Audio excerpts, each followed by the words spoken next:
Chapter 1103, Grandmaster Design. Hellscythe_Fluffy Goblin. Chapter 1103, Grandmaster Design. Taking a look at the design Shifeng revealed, the NPC beauty's eyes widened as the design demanded her full attention. Only after some time did she open her mouth and say, "Lord Protector, the quality of these construction materials and level of skill required are extremely high for this design. I cannot provide an immediate answer. I will have to ask the association leader to appraise the design. Would my lord be willing to wait here for a short moment? Even you can't give an exact price?" Shifeng asked the female senior administrator. This was the first time he had encountered such a situation. In the Adventurers Association, NPCs were categorized into ordinary staff member, administrator, senior administrator, vice association master, and association master, each catering to adventurers from 1-star to 5-star status. Anyone capable of becoming a senior administrator even had the insight and knowledge to rival NPC lifestyle masters. Although this design is tattered, I am certain that a Grandmaster produced it. A Grandmaster's town design is outside of the scope of my appraising abilities. In our branch, only the association master can appraise this, the senior administrator explained, smiling bitterly. "All right, let the association master appraise it then." Shifeng nodded. When promoting a town in God's domain, choosing the design was only one part of the process, while using the design to construct the town was another. The promotion process was not as simple as capturing a basic town. One could say that a town only truly began its operation after becoming an intermediate town. The Adventurers Association normally provided players with many template designs to choose from, their prices usually ranging from 1,000 to 3,000 gold. The Adventurers Association would only offer several master designs to someone who enjoyed the status of a 4-star adventurer, such as himself.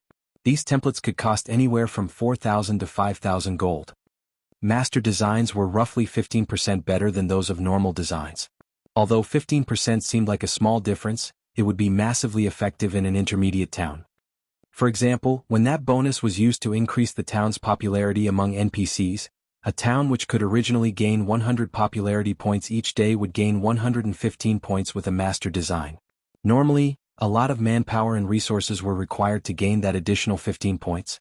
In addition, master designs attracted more quests and events that would raise the town's popularity, allowing the town to reach the next rank far more quickly. Of course, players could opt to produce their own town designs. Only the majority of players' designs wouldn't come close to the Adventurers Association's ordinary templates. Extremely few lucky players or genius designers could draft a town design better than the available templates. If a player created such a design, the various large guilds in God's domain would fight over purchasing it, offering roughly 3,000 gold. If the design reached the master standard, the minimum price would be 5,000 gold. However, extremely few players could create designs of such standards. These people were even rarer than master forgers. Among the 28 items Lancelot had dropped, 20 were epic materials. Of the remaining 8, 3 were epic weapons and pieces of equipment: a cloth armor headdress, a staff, and a pair of plate armor bracers. The bracers were the best among them in Shifeng's opinion. Angry Tyrant, plate armor, bracers, epic rank. Level 40 to level 100. Equipment requirement: strength 1,200. Defense plus 755, level 40. Strength plus 60, agility plus 32, endurance plus 35. Ignore levels plus 5. Ignore 20% of the target's defense. Increase the effective strength by 15%. Additional passive skill 1-. Blood Frenzy. When the wielder's HP falls below 50%, strength increases by 20%, attack speed increases by 30%, and damage received increases by 20%. Additional passive skill 2-. Angry Blow. When attacking, there is a certain chance to increase strength by 100%. The bracers were a collection of violence. The increase to the effective strength, in particular, was rare even on epic weapons and equipment. Without hesitation, Shifeng took the bracers for himself. With this, he had a total of 5 epic items and 1 fragmented legendary item on his person. After including the level 50 magic light set equipment, his strength was even higher than a tier 2 berserker of the same level. Only his physique and skills were still somewhat inferior. As for the 5 remaining items, 2 were tier 4 magic scrolls, 2 were designs, and the last one was the town promotion order. When Shifeng had discovered that one of the 2 designs was a town design, he had been ecstatic. Normally, town designs dropped in the field came from masters. That was the equivalent of saving 5,000 gold. Moreover, Shifeng very much preferred this town design's heavy emphasis on transportation. Transportation might not seem very important, but it had a considerably special town effect. Once the town was complete, as long as the town spent a sufficient amount of money, it would unlock the transport carriages between towns.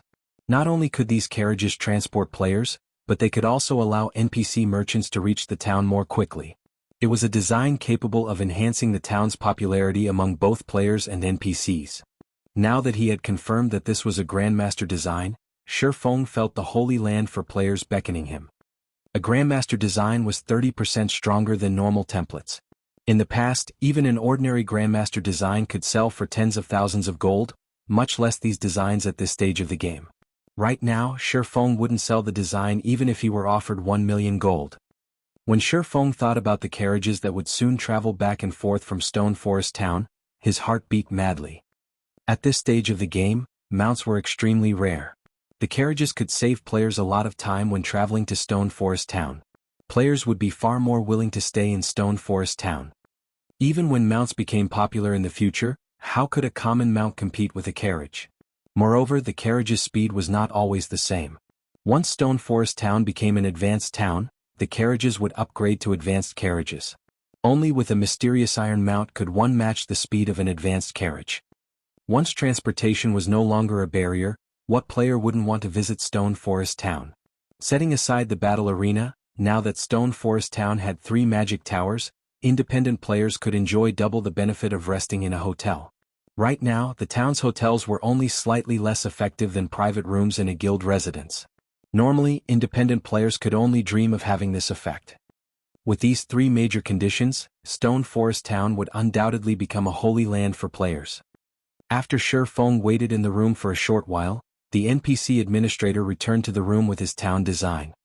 Lord Protector, our association master has appraised your design and confirmed it to be a Grandmaster design. However, as the requirements for this Grandmaster design are extremely high, the construction fee will be many times more expensive than usual. Including all of the required materials, it will cost 30,000 gold. Moreover, this price cannot be discounted. May I know if Lord Protector still wishes to use this design to construct your town? 30,000 gold? Shifeng frowned. He had thought the price might be quite high, but he hadn't expected it to be this high. That was 30,000 gold. He could build 5 towns with a master design with that kind of money? Chapter 1104, Intermediate Town. Hellscythe_Fluffy Goblin. Chapter 1104, Intermediate Town. Shifeng felt his head ache when he heard the administrator's price. In reality, this was considered cheap. An intermediate town shouldn't have appeared at this stage of the game. In the past, the first intermediate town had only appeared after mainstream players had reached level 60. During that time, Tier 2 expert players were commonplace. Right now, however, mainstream players weren't even level 40.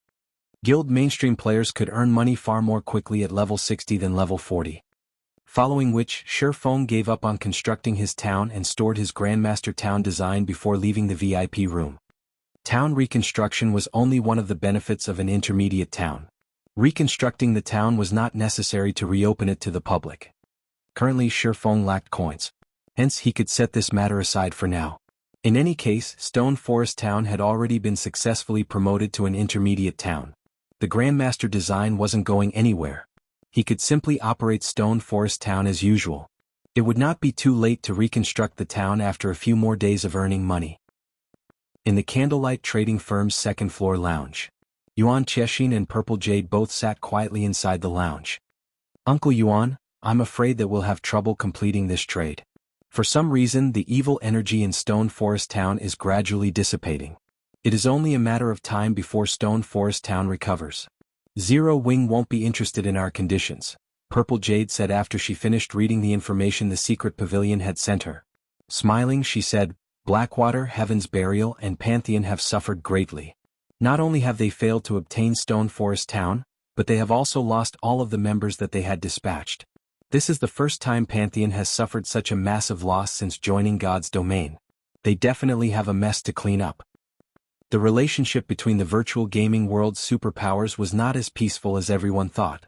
If given the opportunity, these powers would be more than willing to choke their rivals to death. After all, every game's resources were finite. If they had one less competitor, they could claim far more resources for themselves. Pantheon had lost 1 trump card legion and 2 core legions in this war. That was a total of 3,000 experts. This would be a significant blow to any super guild. The loss of the trump card legion was particularly severe. Any player capable of joining a super guild's trump card legion could reach the trial tower's 6th floor at the very minimum. Such experts were considerably rare in first-rate guilds. In the eyes of ordinary players, those who reached the 5th floor were already considered experts, much less the 6th floor. Zero Wing is truly unpredictable. Yuan Tiexing shook his head and laughed. No wonder they aren't afraid of mutual destruction with Blackwater. However, this doesn't affect our plans in any way. Even if Stone Forest Town recovers, it will take a considerable amount of time and resources. Meanwhile, Candlelight Trading Firm cannot wait that long. It is even more so for Zero Wing. He had not talked through his hat. Currently, both the Blackwater and Heavenly Trading Firms were pressuring the Candlelight Trading Firm. Although Candlelight still held considerable influence in Starmoon Kingdom's market and maintained its daily traffic, how long would that last? Both the Blackwater and Heavenly Trading Firms were marking down their prices and selling their items at a loss. They could also keep this up for a considerable amount of time due to their abundant funds and powerful connections. However, what about the Candlelight Trading Firm? The Candlelight Trading Firm had neither abundant funds nor powerful connections. Its only capital was Stone Forest Town. There was no way Candlelight could win a price war against the Blackwater and Heavenly Trading Firms. Moreover, without sufficient coins, Zero Wing could not continue to develop. Now that Zero Wing was in the limelight, this was the perfect opportunity for the guild to develop and widen the gap between itself and Blackwater. If Zero Wing only continued its development after Blackwater recovered, the guild would be in big trouble. If Blackwater decided to take action against Zero Wing again, it would take more precautions and would not be caught off guard as it had been in this war. Furthermore, Zero Wing currently had an agreement with the Secret Pavilion to hand over the bronze mounts and strengthening devices. These items were considerably expensive. Obtaining them would not be that easy. If Zero Wing wished to earn more coins, working with the Secret Pavilion was undoubtedly the best decision. Just as Yuan Tiexing and Purple Jade were quietly discussing Zero Wing's situation, Shi Feng, currently disguised as Black Flame, entered the lounge. What a powerful mental oppression. Yuan Tiexing was shocked when he laid eyes on Shi Feng. Meeting the man in person felt massively different than watching Shi Feng on the screen. Although Shi Feng had hidden his weapons and equipment's glow effects and sheathed his aura, Yuan Tiexing, with his bountiful experience, immediately sensed the dangerous atmosphere coming from Shi Feng. This swordsman felt like a dragon lurking in the water. 6 epic items? Upon closer inspection, Yuan Tiexing's lips involuntarily twitched. In God's domain, the difference between epic items and dark gold items wasn't limited to their aura effects. There was also a huge difference in the materials used to produce them. Even if Shi Feng tried to hide his item's glow effects, players who were familiar with the materials could easily recognize the item's quality. Yuan Tiexing had researched the various materials available in God's domain precisely to gauge others' strength. After all, there were too many experts who preferred to keep a low profile in God's domain. If he knew how to determine equipment quality should he come across an independent expert, he might be able to recruit them into the Secret Pavilion. As for his enemies, he could use this knowledge to gauge their strength and respond appropriately. Uncle Yuan, are you sure? Purple Jade was slightly doubtful when she heard Yuan Tiexing's words. Even their guild leader did not have as many as 6 epic items on him. At most he had around 3. Epic items were simply too rare. Even Grand Lords rarely dropped them. Hence, even now she only had 2 epic items. Even so, many of the guild's upper echelons were incredibly jealous of her. Of the 2 epic items, one was a weapon while the other was a pair of shoes. She had obtained the shoes during a fortuitous encounter. However, that encounter had cost her a level and plenty of effort. As for the weapon, the guild had given it to her due to her status as the guild's top genius. Even a genius like Cold Autumn had not received an epic item. Yet Shi Feng had 6 epic items. Anyone would question this matter. Do you doubt this old man's judgment? Yuan Tiexing could not help but roll his eyes at Purple Jade.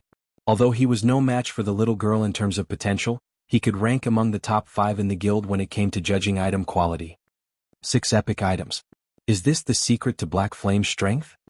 As Purple Jade quietly watched Shifeng approach, her will to challenge the man to a fight was immediately extinguished. Only those who used epic items knew their strength. If two combatants had roughly equal combat standards, the one with 6 epic items would trample over the one with only 2. Furthermore, her standards were weaker than Shifeng's. By challenging him right now, she'd only ask for a beating. After Shifeng took his seat and before Yuan Tiexian spoke, he received a message from his guild. Stone Forest Town has been promoted to an intermediate town. Chapter 1105, Golden Cities. Hellscythe_Fluffy Goblin. Chapter 1105, Golden Cities. Yuan Tiexian fell into a daze after he read the message. An intermediate town. Although the secret pavilion had captured many towns, they were all still far from becoming intermediate towns. Uncle Yuan, what happened? Purple Jade asked curiously when she noticed Yuan Tiexian's long stretch of silence despite Shifeng's arrival. Yuan Tiexian finally reacted, returning his gaze to Shifeng with a perplexed look. Just when he thought that he had uncovered all of Zero Wing's secrets, he felt as if he knew nothing about the guild once again. Did Zero Wing truly lack a background as he had thought? Yuan Tiexian did not respond to Purple Jade's question. Instead, he smiled at Shifeng and said, I really must congratulate you, Guild Leader Black Flame.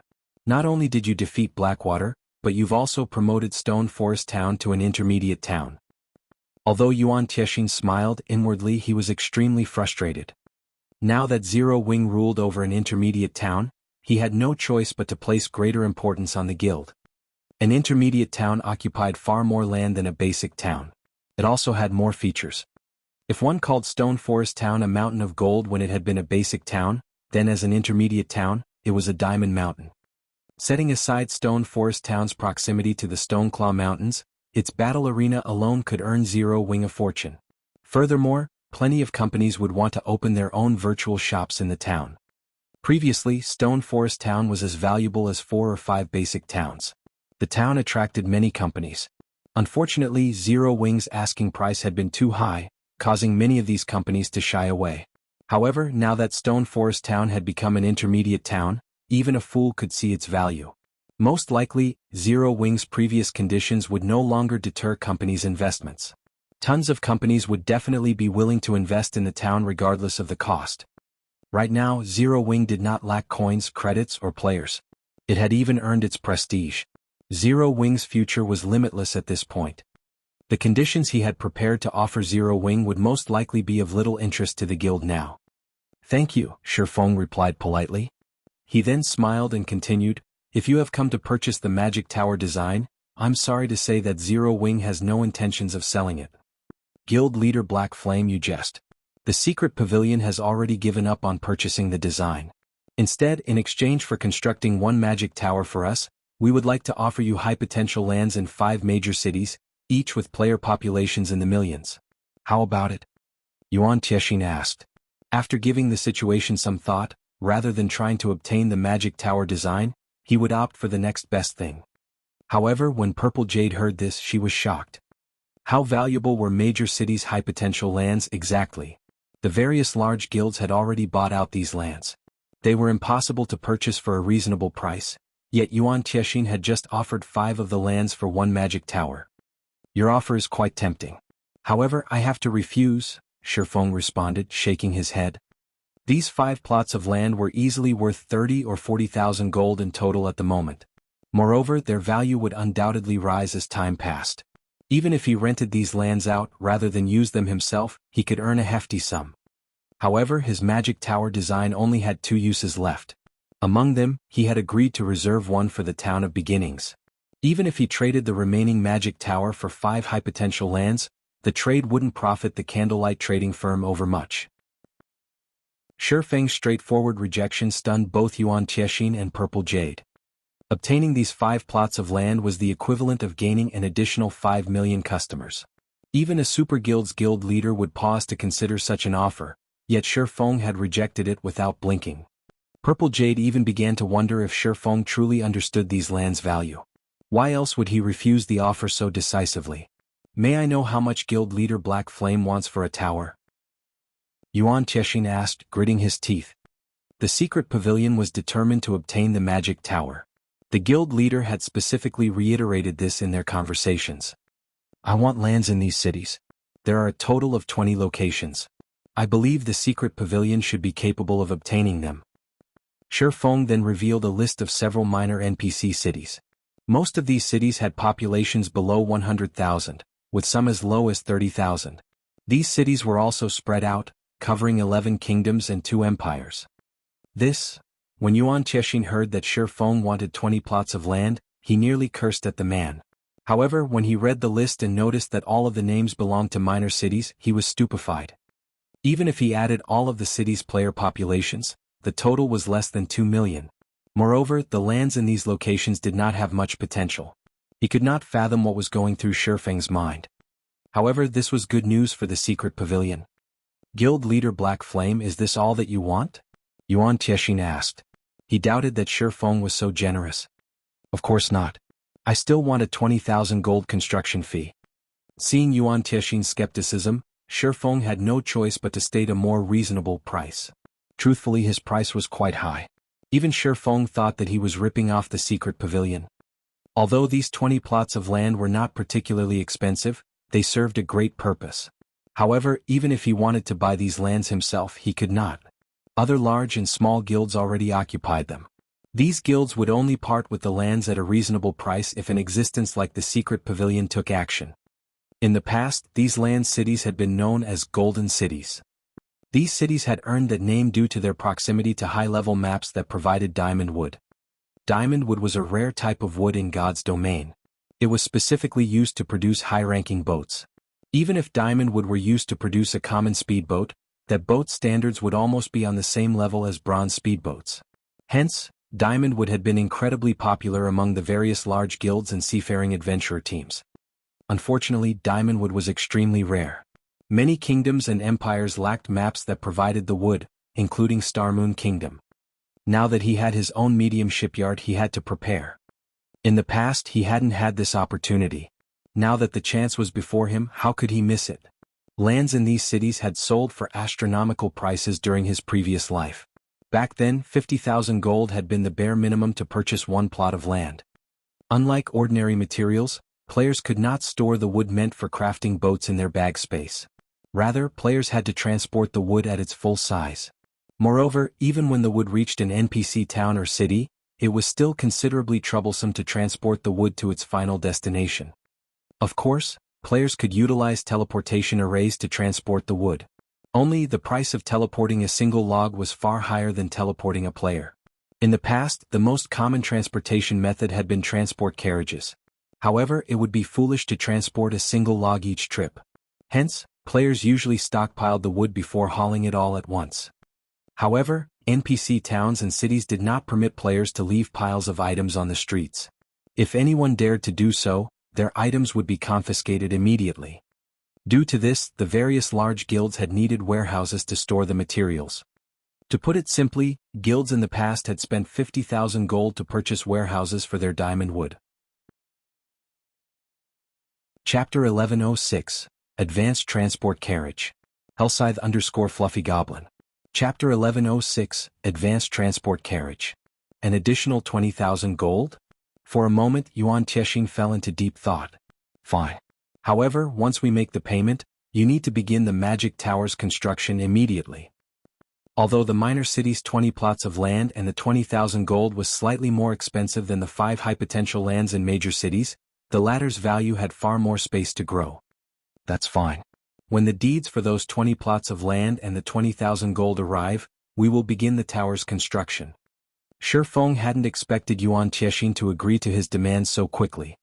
Although obtaining those lands was a simple task for a super guild, collecting the 20,000 gold was not. Yuan Tiexian's ability to agree so readily showed that 20,000 gold was nothing to the secret pavilion right now. This caused Shi Feng some regret. If he had known, he would have asked for 30,000 gold. After all, super guilds would undoubtedly invest more than 20,000 gold into a town's defenses. A single defense turret already cost 7,000 gold, roughly the same price of constructing a magic tower if it were built by a master lifestyle player. Meanwhile, a guild would need at least 4 defense turrets to defend a town adequately. Unfortunately, 4 defense turrets weren't as capable as a single magic tower. Following which, Shi Feng and Yuan Tiexing signed an agreement stating that the secret pavilion would complete its part of the deal within 2 days. At that point, Zero Wing would be required to construct a magic tower in Ice Crystal Town within 2 days. Shi Feng was surprised when he saw Ice Crystal Town's name. He had never imagined that the secret pavilion would capture the town. Ice Crystal Town was a border town in the Fire Wing Empire's southwestern region. The town had originally belonged to a dark force, and the majority of the town's NPCs were Tier 2. There were even several Tier 3 NPCs in charge of the town. Even the Fire Wing Empire had to consider actions against the town carefully.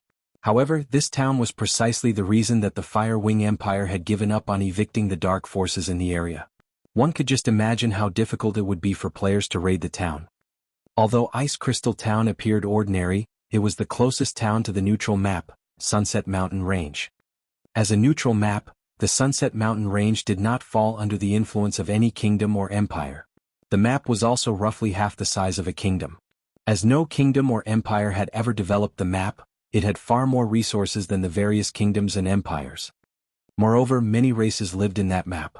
Without the many restrictions that were usually found in kingdoms and empires, many dark forces often operated in the map. Players could also find items there that were not available in kingdoms and empires. Sadly, players couldn't teleport there. They could only travel to the map on their own power. Ice Crystal Town's popularity among players would undoubtedly surpass Stone Forest Town if someone could obtain it. Pioneering the Sunset Mountain Range would be considerably convenient for a guild. As expected of the secret pavilion, it actually managed to secure Ice Crystal Town so early in the game. Shi Feng was fairly envious. The Fire Wing Empire's player population exceeded Starmoon Kingdom's by many times. For players, Stone Forest Town's sole attraction was the Stone Claw Mountains. However, the regional dungeon had a level 50 limit. Once mainstream players exceeded that limit, the town would lose its appeal. On the other hand, the Sunset Mountain Range's limit ranged between level 50 and 120. Ice Crystal Town would be popular in the Fire Wing Empire for a long time. If a magic tower were built in the town, it could easily garner 3 to 5 times more players than Stone Forest Town.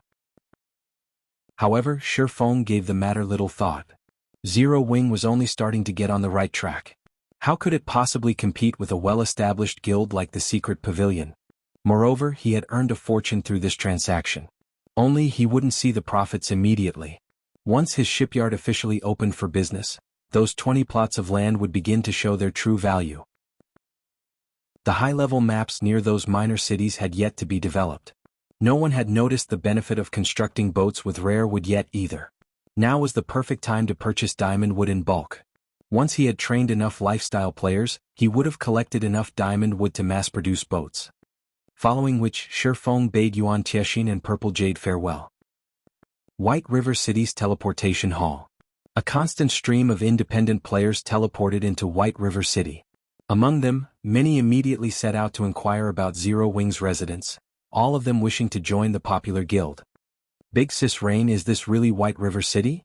Blue Phoenix, who wore a black cloak, asked as she observed her surroundings. Elite players wandered throughout the teleportation hall. There were also the members of many large guilds. Among them there was no lack of level 39 and level 40 experts.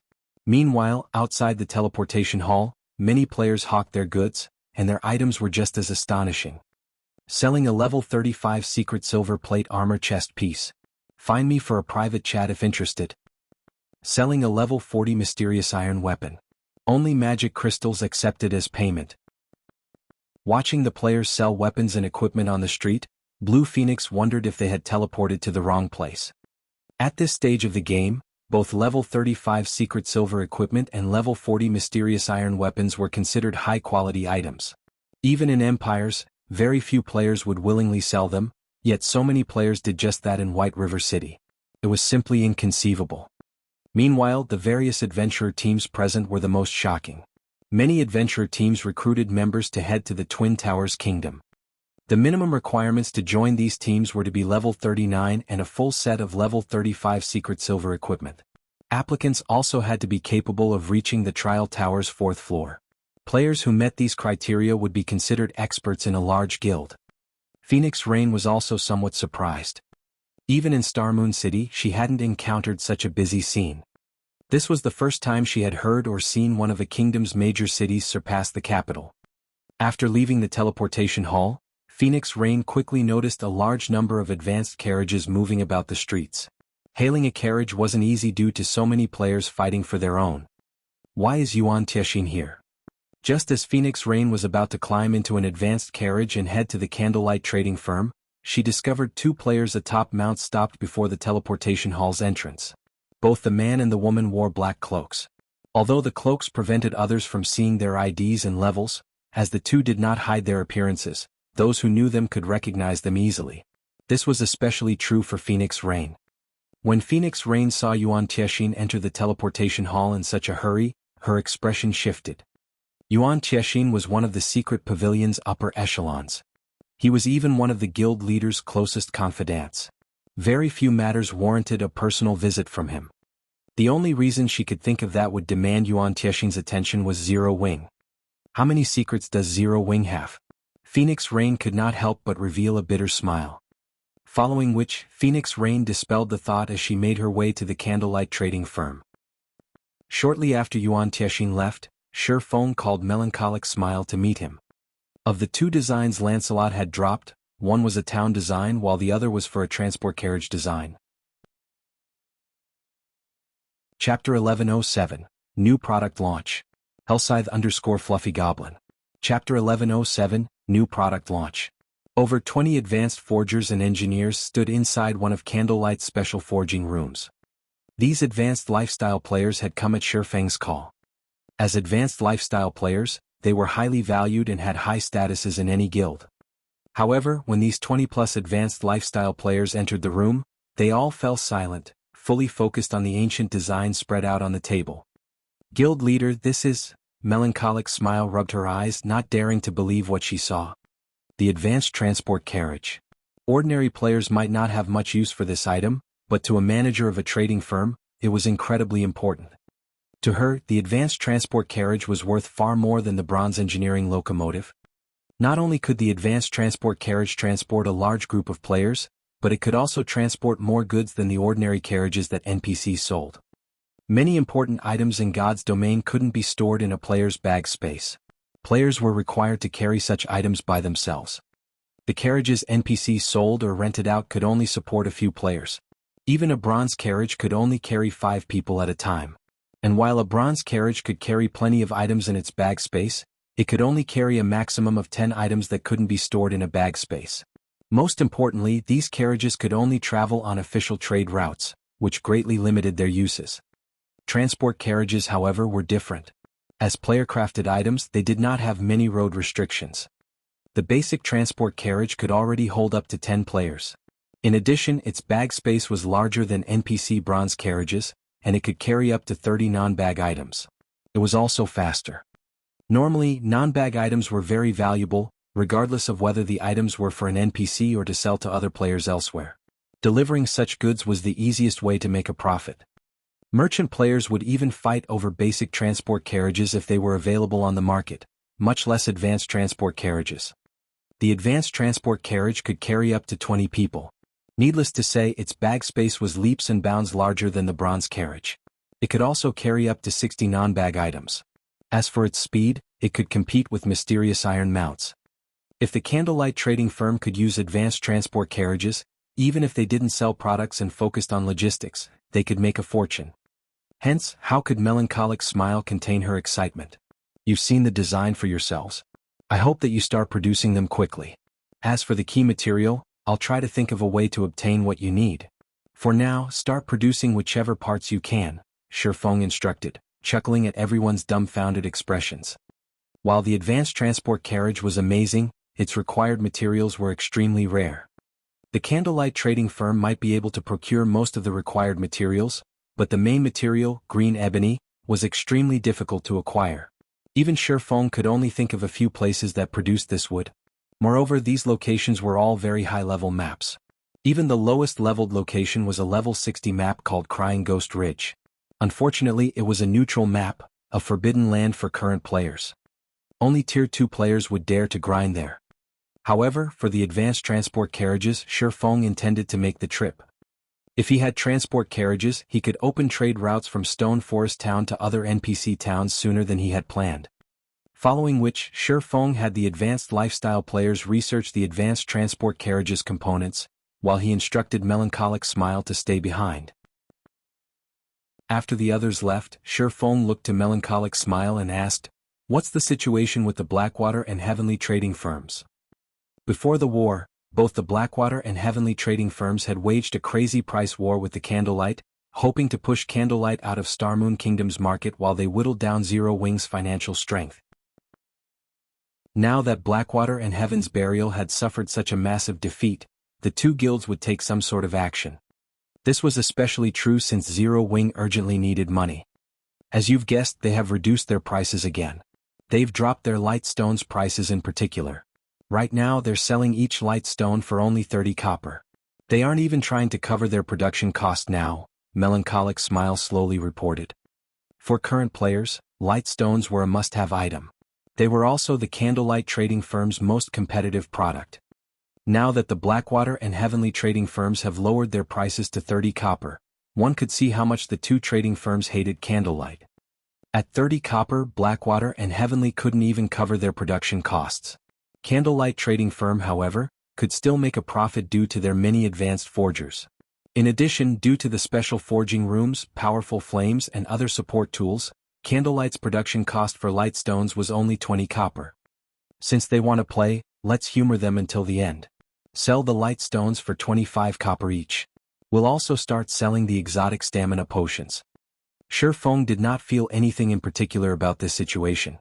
He had long since prepared for the day when the light stones would no longer be profitable.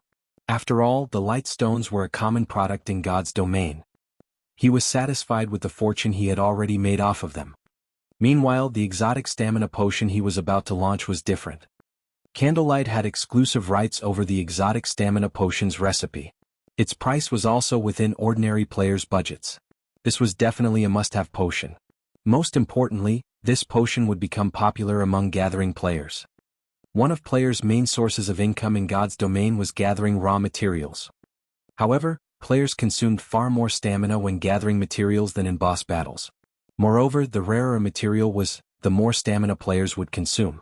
This resulted in frequent forced breaks and limited gathering times.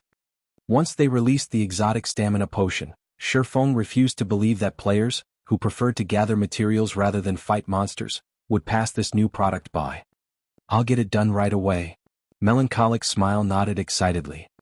The Blackwater and Heavenly trading firm's actions had irritated her. Now that they were about to launch the exotic stamina potion, she wanted to see how those two trading firms planned to compete with Candlelight. Following which, Melancholic Smile reorganized the layout of the Candlelight trading firm's first floor hall, setting up a counter specifically for the exotic stamina potion. The new counter immediately garnered the attention of many players. "Leader, look over there. Candlelight seems to have launched a new product. Let's head over and take a look." Immediately, a large crowd gathered around the first floor's new counter. "Crap. Isn't this potion a little too amazing? It can actually recover stamina." Chapter 1108, 10 people. Hellscythe_Fluffy Goblin. Chapter 1108, 10 people. When the crowd read the exotic stamina potion's description, excitement shone in their eyes. As one of the major hidden attributes, stamina played a massive large role in players' everyday lives. However, it was very limited. "Leader, we hit the jackpot this time. This stamina potion is perfect for the Silent Swamp. With this potion we won't have any problems reaching the swamp's core." A level 38 berserker exclaimed through his team chat. "Why are you in such a hurry?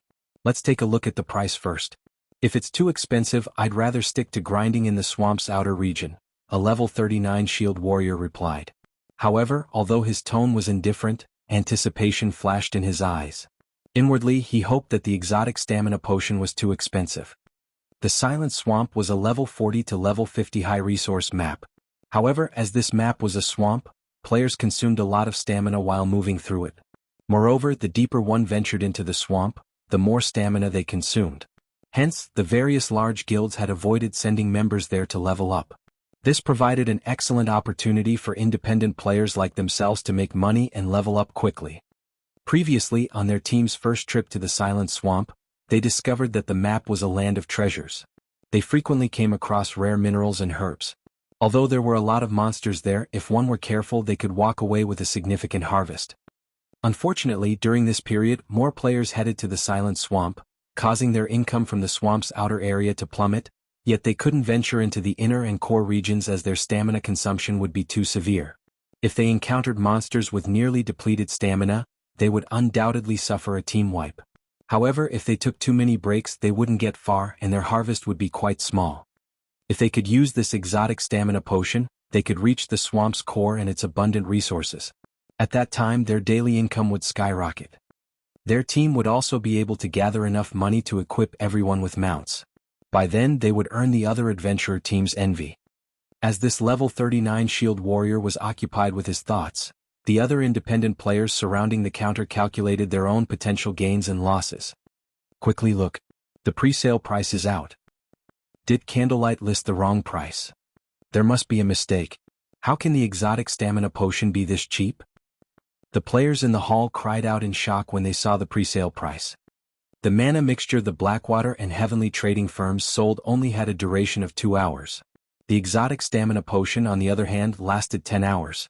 Moreover, unlike the mana mixture which only increased the user's maximum mana by 10%, the exotic stamina potion increased the user's maximum stamina by 10% and increased stamina recovery rate by 80%. One exotic stamina potion was roughly the equivalent of 5 mana mixtures, yet it only cost 10 silver coins per bottle. It was much cheaper than the mana mixture. How could they believe this?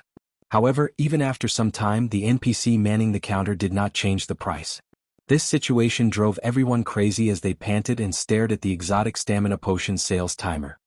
There were 30 minutes until the exotic stamina potion went on sale. However, none of these players showed any indication of stepping away from the counter. They lined up and waited for the potion's sale. They also contacted their party and team members in secret to gather more money. As players continued to notify others about the exotic stamina potion, news of the potion quickly spread like wildfire. Immediately, it caused a commotion in White River City. To gathering players and players who spent a long time in the fields adventuring, the exotic stamina potion was a godsend. The exotic stamina potion? I never expected Candlelight to sell something like this. With this, we won't have any problems in the ancient ruins in the Twin Towers Kingdom. Send someone to buy the potions immediately. Buy as many as you can.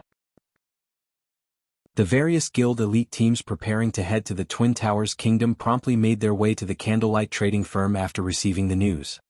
The relatively calm Candlelight trading firm instantly boomed with business. Meanwhile, sitting in the Candlelight trading firm's second-floor lounge, Phoenix Rain and Blue Phoenix were shocked over this situation. Big Sis Rain's Zero Wing is amazing. Despite all the effort we've put into gathering information, we have yet to find any items capable of stamina recovery, yet Zero Wing is about to put one up for sale. Moreover, it's so cheap. With this, Blackwater and Heaven's Burial must be growling in frustration, Blue Phoenix said, giggling as she watched the players line up in the first-floor hall. One could purchase an exotic stamina potion that lasted for 10 hours for just 10 silver coins. That was the equivalent of paying 1 silver per hour. Even ordinary players could afford this. Ordinary players earned a limited income. Aside from spending their money on necessary items, if ordinary players wished to level up quickly or gather more herbs and minerals, they could buy the exotic stamina potion. However, if these players bought the exotic stamina potion, they wouldn't have any money to spend elsewhere for a while. With this, Blackwater and Heaven's Burial's price reductions to attract more customers were now useless. Nodding in agreement, Phoenix Rain said, Zero Wing has indeed grown a lot stronger. It's a pity that we don't have much time left. Otherwise they could help me win the battle on Thunder Island. She had 2 matters to discuss with Zero Wing this time. The first regarded the Dark Arena. The Azura battle team's next match had been decided, and it would be held tomorrow afternoon. Once the match was over, the Dark Arena would host a large-scale auction. Based on what she had heard so far, all sorts of precious and valuable items would be up for sale. The second matter regarded Thunder Island. Currently, the competition over Thunder Island grew more intense with each passing day. More guilds were starting to reach for Thunder Island. In fact, Nine Dragons Emperor had even employed his family's influence for this matter. Although she too had used her family's influence, she still faced many difficulties regarding the island. Hence, she planned to borrow some of Zero Wing's members to assist her. As Phoenix Rain and Blue Phoenix conversed, Feng entered the lounge. What a powerful mental oppression. Blue Phoenix was shocked when Feng joined them. She had always been curious about the strength of Zero Wing's guild leader. Now that she was meeting the man in person, it would seem that the rumors about him were true. The powerful mental oppression she felt from Feng made her feel somewhat strangled. Rather than a player, Feng felt like a humanoid monster. Phoenix Rain, however, was not particularly surprised. She had watched the video of Feng's battle in Stone Forest Town. Otherwise, she wouldn't have bothered with a personal trip to the candlelight trading firm. May I know why the Phoenix Pavilion Master suddenly requests my attention? Have they announced the competition's official date? Feng asked after taking his seat, smiling at Phoenix Rain. Although the Azura battle team's opponents had been decided some time ago, the competition's date had been a mystery. This competition in the Dark Arena was incredibly important to him. As more major corporations took part in the Dark Arena, the bets on each match would increase. At this point, it shouldn't be difficult for a winning team to walk away with 20 or 30,000 gold. To Zero Wing, which urgently needed funds, the Dark Arena was an invaluable source of income. You're half correct. The competition will take place at 10 p.m. tomorrow in the Flame Dragon Empire's imperial capital, Phoenix Rain said, chuckling. I'm also here to borrow 10 players from Zero Wing. Chapter 1109, Holy Land at Sea. Hellscythe_Fluffy Goblin. Chapter 1109, Holy Land at Sea. Borrow some of our players? Feng gave Phoenix Rain. The Dragon Phoenix Pavilion was a super first-rate guild. The pavilion recruited a large number of members each year, and they had tons of guild-nurtured experts. Yet, that same Dragon Phoenix Pavilion had sought him out to borrow manpower. This was inconceivable. That's right. I wish to borrow 10 people to help me with a task. Once the task is complete, I will pay you 5,000 magic crystals. If the task fails, I will pay 1,000 crystals. Of course, I will offer additional compensation should any deaths occur during my loan, Phoenix Rain said, smiling as she nodded. May I know what guild leader Black Flame thinks of this? Normally, when hiring experts to help with a quest, payment was in the form of either credits or coins. An ordinary expert would only cost several gold to hire, while even Apex experts only cost around 100 gold. Meanwhile, she had offered magic crystals as payment. Magic crystals were far more valuable than coins. It was a hard currency. The various large guilds already treated magic crystals as a strategic resource. They might be able to purchase 10 or 20 magic crystals from independent adventurer teams or small workshops, but when the numbers climbed into the triple digits, it was practically impossible to find enough on the market. 5,000 magic crystals was a considerable sum for any large guild. Some large guilds didn't even have so many magic crystals in their warehouses. Now, by loaning 10 of its experts, Zero Wing could potentially earn 5,000 magic crystals. This was definitely a tempting offer. Phoenix Pavilion Master, can you reveal the details of the task? Feng was indeed tempted after listening to the offer. Aside from running a guild, his goal in establishing the Zero Wing workshop was to accept commissions. However, requests like Phoenix Rain's were rare. That's fine. The task is very simple. I just need Zero Wing's members to defend an ancient tower on Thunder Island, preventing anyone else from capturing it. As Thunder Island is a very special place, only a very limited number of players can be there at a time. When the time comes, our enemies won't be able to dispatch much manpower. It would be a miracle if they could send 20 or 30 players. As long as Zero Wing's members defend their assigned tower until the pavilion's main force captures a monster encampment, the task will be a success, Phoenix Rain explained after giving the matter some thought. News of Thunder Island had long since been spread among God's domain superpowers. It was no big secret. Currently, to secure a larger share of Thunder Island, the various superpowers were recruiting helpers from all over the place.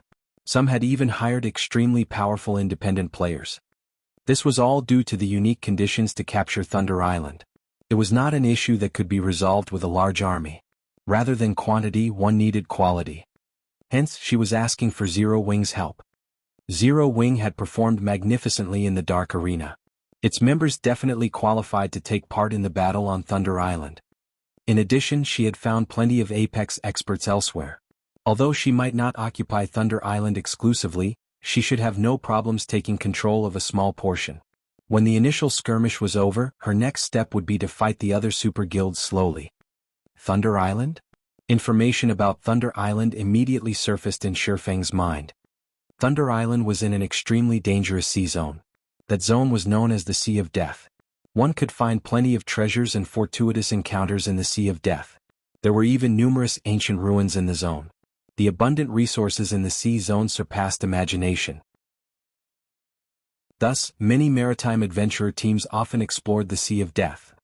Meanwhile, the only location in the Sea of Death that players could reside in was Thunder Island. As for the other islands in the sea zone, players couldn't survive on them for long periods. Once the night sky covered the Sea of Death, a large number of underwater monsters appeared. There were simply too many of these monsters for players to contend with. Thunder Island was only an exception because the island received thunder and lightning all year round. Even after night arrived, sea monsters couldn't reach the island. Thunder Island became a safe haven of sorts in the Sea of Death. As a result, bloodbaths had been a constant on Thunder Island in the past. The various superpowers in God's domain all wanted Thunder Island for themselves. However, it was not that easy to occupy Thunder Island. In the past, not one of these superpowers had controlled the entire island. In the end, various superpowers jointly operated the Holy Land at sea. Shifeng had visited the island many times in the past. Unfortunately, as his guild had been too weak, they had never qualified to establish a small base in this Holy Land. He had been forced to travel to Thunder Island by boat each time he visited. Shifeng had not expected the war over Thunder Island to begin so soon in this life. This task won't last very long. It'll be over in a day or so, Phoenix Rain added after Shifeng had remained silent. Capturing Thunder Island was different from ordinary towns, where things would end once the target town was captured. In order to gain authority over the town on Thunder Island, one needed to capture monster encampments.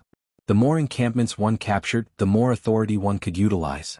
If one captured all of the monster encampments on Thunder Island, they would obtain the highest authority on the island. Meanwhile, this authority contest occurred once a month, with each contest lasting 8 hours. Moreover, during the day of the contest, Thunder Island would be enveloped in an ancient magic array. If one wished to set foot on the island during that time, they needed an entry pass. Without the entry pass, players would be automatically transported off of Thunder Island. Each entry pass allowed up to 10 people to enter the island and could be obtained by killing bosses in the Sea of Death. The Sea of Death was already an extremely dangerous sea zone. It was home to plenty of sea monsters, and these monsters were much stronger than the monsters found on land. The chances of a team wipe were even highly likely when sailing through the Sea of Death, not to mention when hunting bosses in the zone. Currently, the various superpowers were doing their best to find and kill bosses. They had suffered immense losses as a result. The Dragon Phoenix Pavilion was no exception. Thus, the entry passes were exceedingly precious.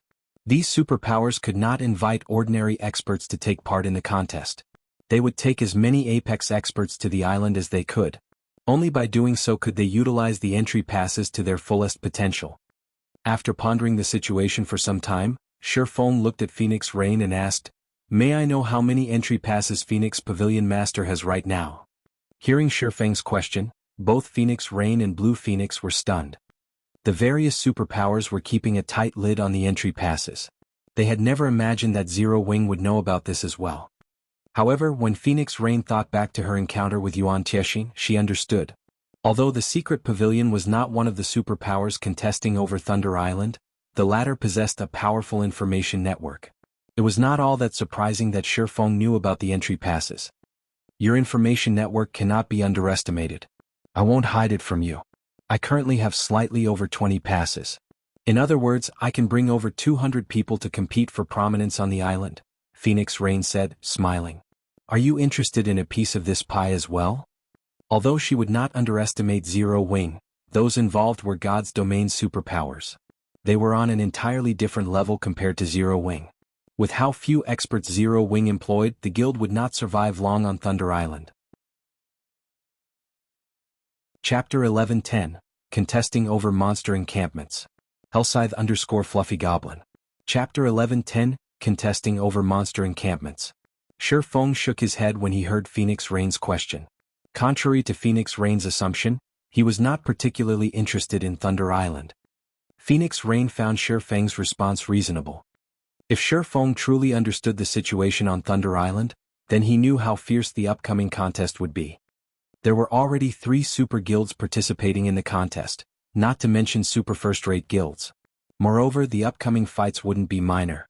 These guilds were dispatching all of their top players. Every one of these existences wanted authority over Thunder Island. This way they could temporarily establish a guild transfer point and set up a foundation to explore the Sea of Death. After all, the Sea of Death was quite far from the main continent.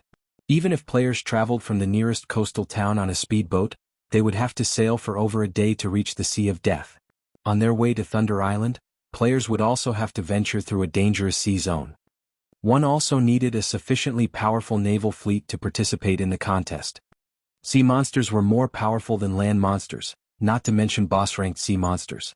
Even the Dragon Phoenix Pavilion had to sacrifice a large number of elites and experts to kill one such boss. They could easily lose up to 30 ships during one of these raids. Even first-rate guilds could not afford such a loss, yet even after so many sacrifices, they would only obtain 1 or 2 entry passes. To Zero Wing, which didn't have a naval foundation, it would likely lose far more than the Dragon Phoenix Pavilion if it tried to join this contest. Give me 20 slots. I can help you defend 2 ancient towers. My price is 20,000 magic crystals and 1 temporary transfer point. If we fail, I won't charge a single coin. I also won't require any compensation for deaths, Feng said after giving the matter some thought. It was very difficult to occupy the monster encampments on Thunder Island. The monsters in these encampments depended on the players on the island.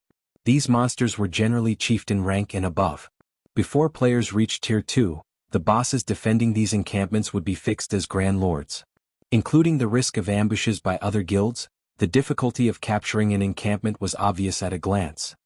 Most importantly, the monsters in these encampments had extremely high defense and magic resistance. It was not possible to raid these encampments normally. One needed the ancient towers buffs to lower the difficulty. Meanwhile, the more ancient towers one occupied, the easier it would become to deal with these monsters. However, Thunder Island had a limited number of ancient towers. The various large guilds would definitely dispatch their men to take these towers over, although they would only send a small number of players to do so. After all, the monster encampments were the most important targets. To secure an ancient tower, one would generally dispatch 15 to 20 players, and these guilds usually attempted to occupy 3 or 4 towers. Once they did, with their expert strength, they could take down a monster encampment with roughly 100 players. His offer to defend 2 ancient towers would undoubtedly relieve some of the burden on Phoenix Rain. She would have an additional 10 players to help her occupy a monster encampment. You'll secure 2 ancient towers? Phoenix Rain fell into deep thought. To solidify their hold on the ancient towers, she had previously decided to dispatch 20 players to each tower. Her plan was to send 60 players to capture 3 ancient towers. The other 100+ players she had would be more than enough to capture an encampment. This was her most conservative plan. Ideally, she wanted to capture 2 encampments. However, this was simply too difficult. If what Feng said was true and he could maintain 2 ancient towers with just 20 players, she could save an additional 20 players for herself. If she put more efforts into expanding her fleet, she might even obtain 2 or 3 more entry passes before the day of the contest. By then she would have a chance of obtaining 2 monster encampments. Only, Feng's transfer point condition was somewhat difficult to agree to. For each monster encampment one captured on Thunder Island, they would earn 2 temporary guild transfer points in the town. She had already promised 1 transfer point to another large guild that had agreed to assist her. If not for said large guild, she would not have obtained so many entry passes in the first place. If she accepted Feng's offer, she had to secure 2 monster encampments. However, there were too many uncertainties. Moreover, Phoenix Rain found it hard to believe that Zero Wing had so many powerful experts capable of defending 2 ancient towers with just a team of 20. Is there some issue? Feng could not help but ask as he watched Phoenix Rain ponder his offer. Guild leader Black Flame, to tell you the truth, each captured monster encampment only provides 2 temporary guild transfer points. Among them, I have already promised 1 to the Firmament Guild. Although Firmament is only a first-rate guild, the guild has been developing its maritime strength. Currently, its navy is even stronger than many super first-rate guilds. If not for them, I wouldn't have obtained so many entry passes to begin with, Phoenix Rain explained. Firmament. Feng recalled the guild from his past. The Firmament Guild was indeed an overlord at sea. Firmament had occupied 2 coastal NPC cities, which had populations in the millions, very early in the game. These 2 cities served as the foundation for the guild to develop its maritime strength. In addition, Firmament had focused on developing its navy. Although overall, it was significantly weaker than super first-rate guilds, battles at sea did not rely on guild experts. The quantity and quality of the guild ships also played a major role. In the past, even some super guilds had not been a match for Firmament's combat power at sea. It was no wonder why the Dragon Phoenix Pavilion had managed to obtain so many entry passes, despite having recently begun its naval development. When will Thunder Island's contest begin? Shifeng asked. The contest will begin in 7 days. However, traveling to the island takes a full day, so we only have 6 days to prepare, Phoenix Rain replied as she gave Shifeng a quizzical look. She didn't understand why Shifeng had asked such a question. 7 days should be enough, Shifeng said, laughing. Phoenix Pavilion Master, how about I make you another offer? Give me 60 slots. As long as your side can hold 3 ancient towers, my side will capture a monster encampment for you. In return, I want 100,000 magic crystals or lands of equivalent value in addition to 1 temporary transfer point. What do you think? When Phoenix Rain and Blue Phoenix heard Shifeng's new proposal, they stared at him in shock. They both believed that Shifeng was insane. While 100,000 magic crystals was not a problem for them, they simply did not understand where Shifeng found his confidence to make such a bold claim. Based on her estimation, under the assumption that they could capture 3 ancient towers as planned, capturing a monster encampment required at least 100 apex experts. Although the guild seemed full of experts to ordinary players, in the eyes of superpowers, Zero Wing only had around 10 truly capable experts. How was Shifeng going to fill the 50 remaining slots? Even if he could dispatch another 50 capable experts, it was impossible to capture a monster encampment with just 60 players.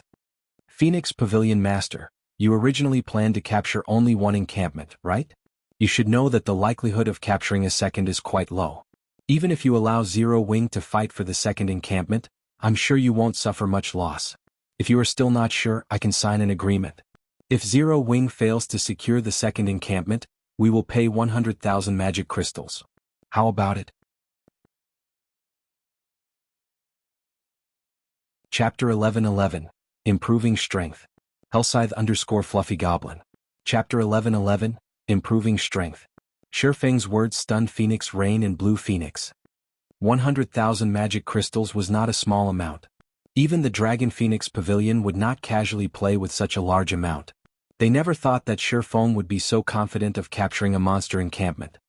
However, even after watching Shifeng for a long moment, neither of them saw any signs of anxiety. Shifeng had remained extremely calm the entire time. After giving the matter some thought, Phoenix Rain said, "Since Guild Leader Black Flame is so confident, I will agree to your conditions." Big Sis Rain? Blue Phoenix could not help but turn to Phoenix Rain in shock.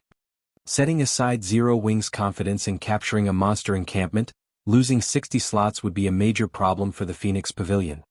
They only had 21 entry passes.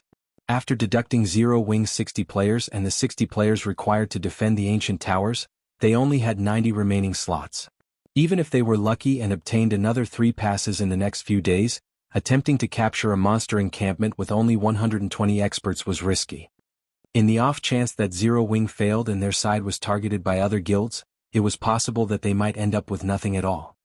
If they followed their original plan, however, they could gain at least 1 monster encampment. Don't worry. I understand the risks.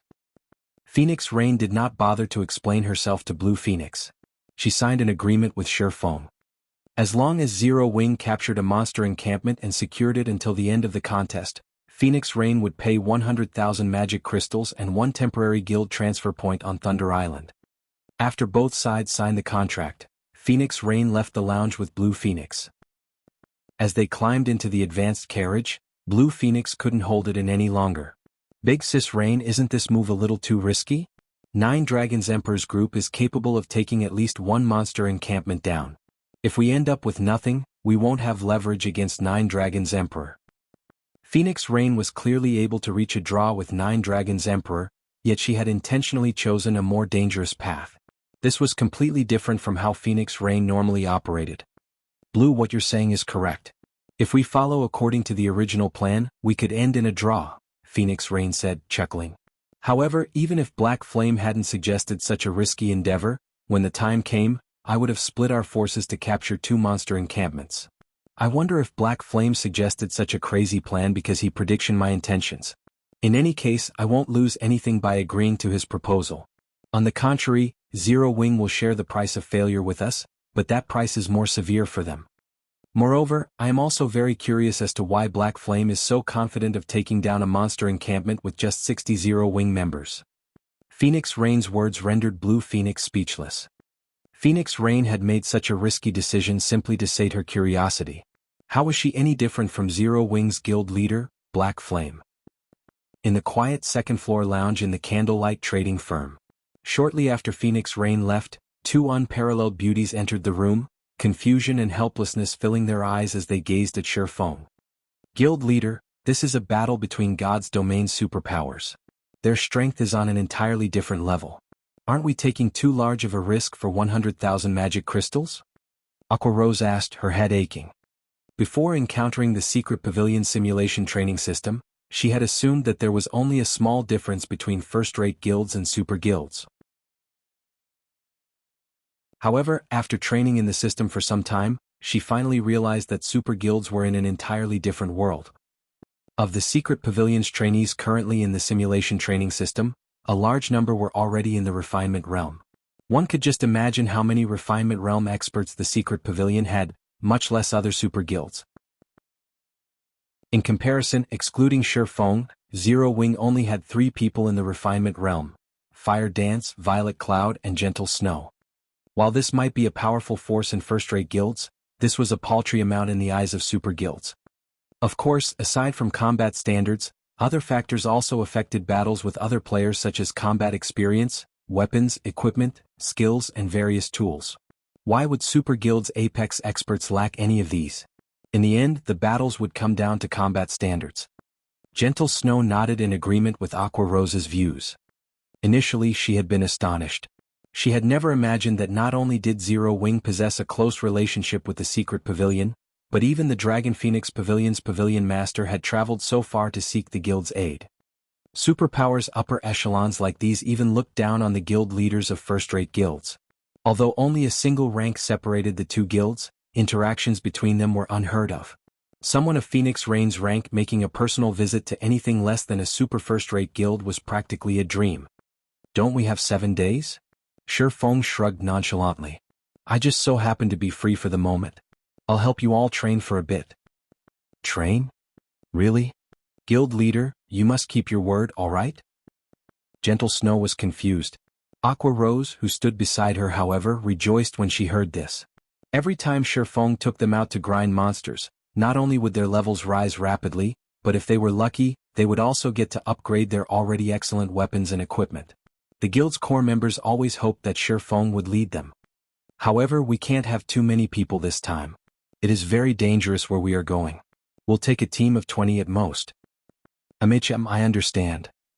Upon hearing Shifeng's instructions, Aqua Rose immediately began to contact the other members.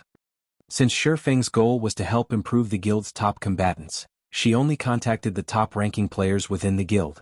Among them were the 10 Azura Battle Team members and the top players from Gentle Snow's team as well as Alluring Summer. Once they formed the 20-man team, Shifeng led the team to White River City's teleportation hall, teleporting to the closest town to Ghost Forest Town near the Crying Ghost Ridge. Crying Ghost Ridge was a neutral map between the Black Dragon Empire and Starmoon Kingdom.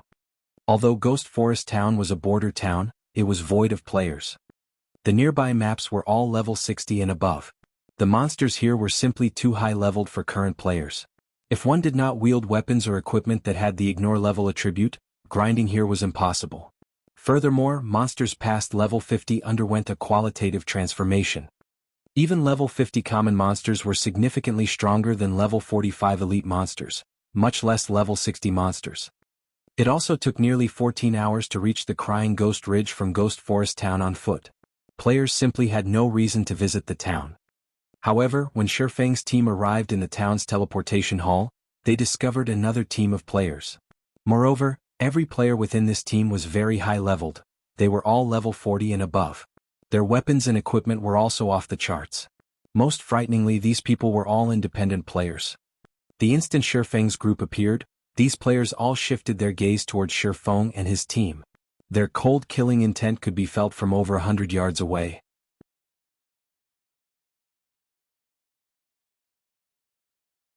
Chapter 11-12, Midnight Tea Party. Hellscythe_Fluffy Goblin. Chapter 11-12, Midnight Tea Party. Why would anyone else come here? A robust guardian knight carrying a round white shield on his back frowned when Shifeng's group appeared in the teleportation array. Leader, could they be here for the Fallen Ark as well? A female cleric asked worriedly. A beautiful woman wearing luxurious purple robes looked toward Shifeng's group of cloaked players and said nonchalantly, "They shouldn't be. We rushed over here as soon as we received the message. Moreover, without the key, going there is useless. If they have any ill intentions, we can simply wipe them out." "I guess you're right. If they wish to take action, we can use the opportunity to test our new weapons and equipment," another member said, laughing. Shifeng was also surprised when he noticed the team a short distance away, chatting merrily. He hadn't expected to find other players here at this stage of the game. "Guild leader, those players are really strong." Fire Dance commented when she saw the independent players, a hint of caution flashing in her eyes. Although the other party only had 20 players, from their movements and auras, Fire Dance could tell that these people's combat standards were very high. These players were no weaker than the apex experts she had previously encountered. And this team had 20 such experts. Normally, only super guilds were capable of forming such a team, yet these players were all independent. With such strength, why have I never heard these people's names before? Gentle Snow was similarly shocked. She had previously been a first-rate guild's guild leader. Naturally, her information network was vast. She had also memorized most of the apex experts in God's domain. However, she had never seen such a powerful independent adventurer team. The most laughable part was that she didn't recognize a single player on that team.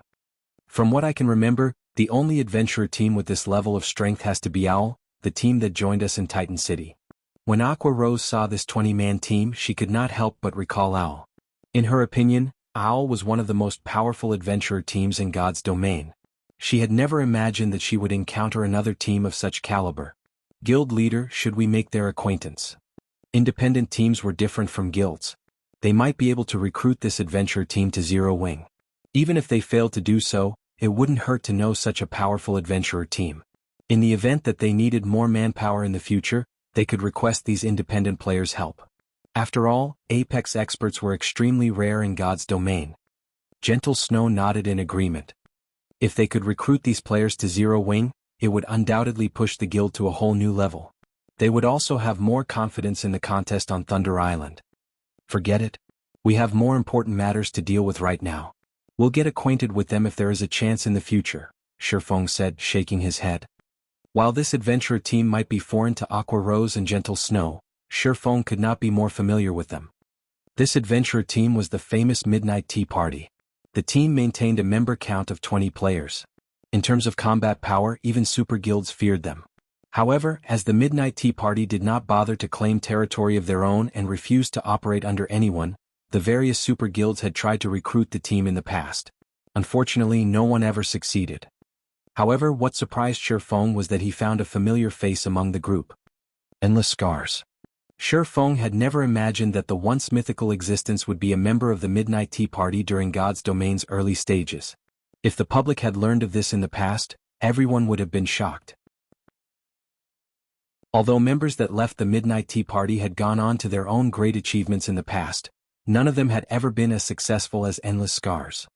Ranking as the #1 player on the God's Domain experts list meant that Endless Scars had stood at the peak of God's Domain.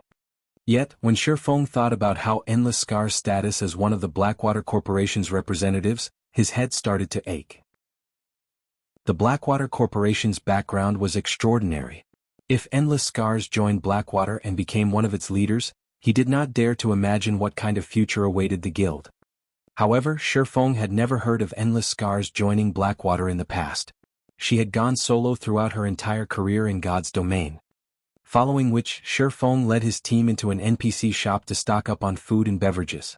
He also had everyone check their inventory for potions and magic scrolls, and he handed these items out to anyone who needed them.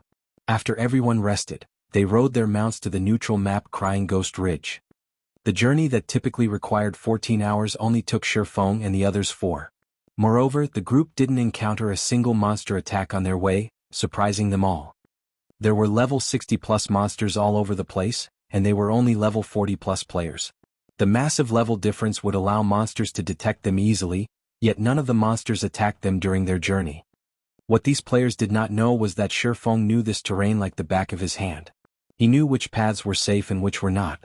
In reality, the 14-hour journey included the time players wasted in fights against the local monsters. If one did not have to fight, they could reach the Crying Ghost Ridge in 10 hours if they ran straight there. Stop for a minute. Before us lay the neutral map, Crying Ghost Ridge. As the team was about to enter the mountain path before them, Shifeng halted his team. He then took a Tier 1 group invisibility scroll from his bag and said, "We'll complete the remaining journey on foot. Remember to follow me closely. The monsters here aren't like any you have encountered before. Even the level 60 common monsters here could reach the Trial Tower's 3rd floor. They have the combat standards to reach the Trial Tower's 3rd floor? Are they even monsters?" Blackie could not help his astonishment. When recruiting ordinary members, most large guilds only required players to reach the Trial Tower's 2nd floor. Though, Zero Wing standards were slightly higher, with ordinary members needing to reach the 3rd floor, while elite members needed to reach the 4th floor. In other words, any random monster in the Crying Ghost Ridge was as strong as Zero Wing's elite members. However, monsters had much higher attributes than players. If both sides had the same combat standards, monsters could easily kill players.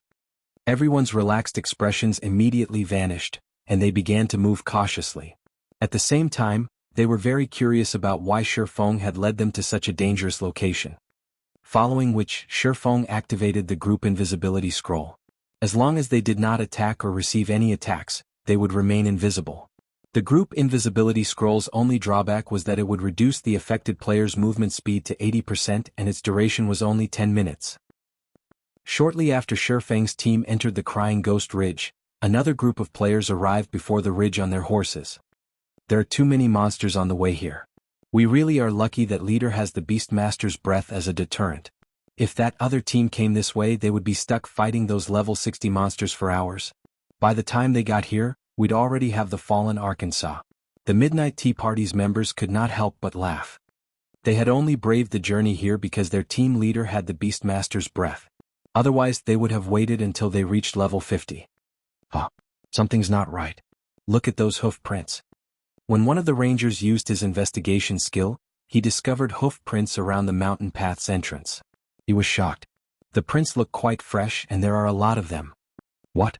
Could it be the team we saw in town? Impossible.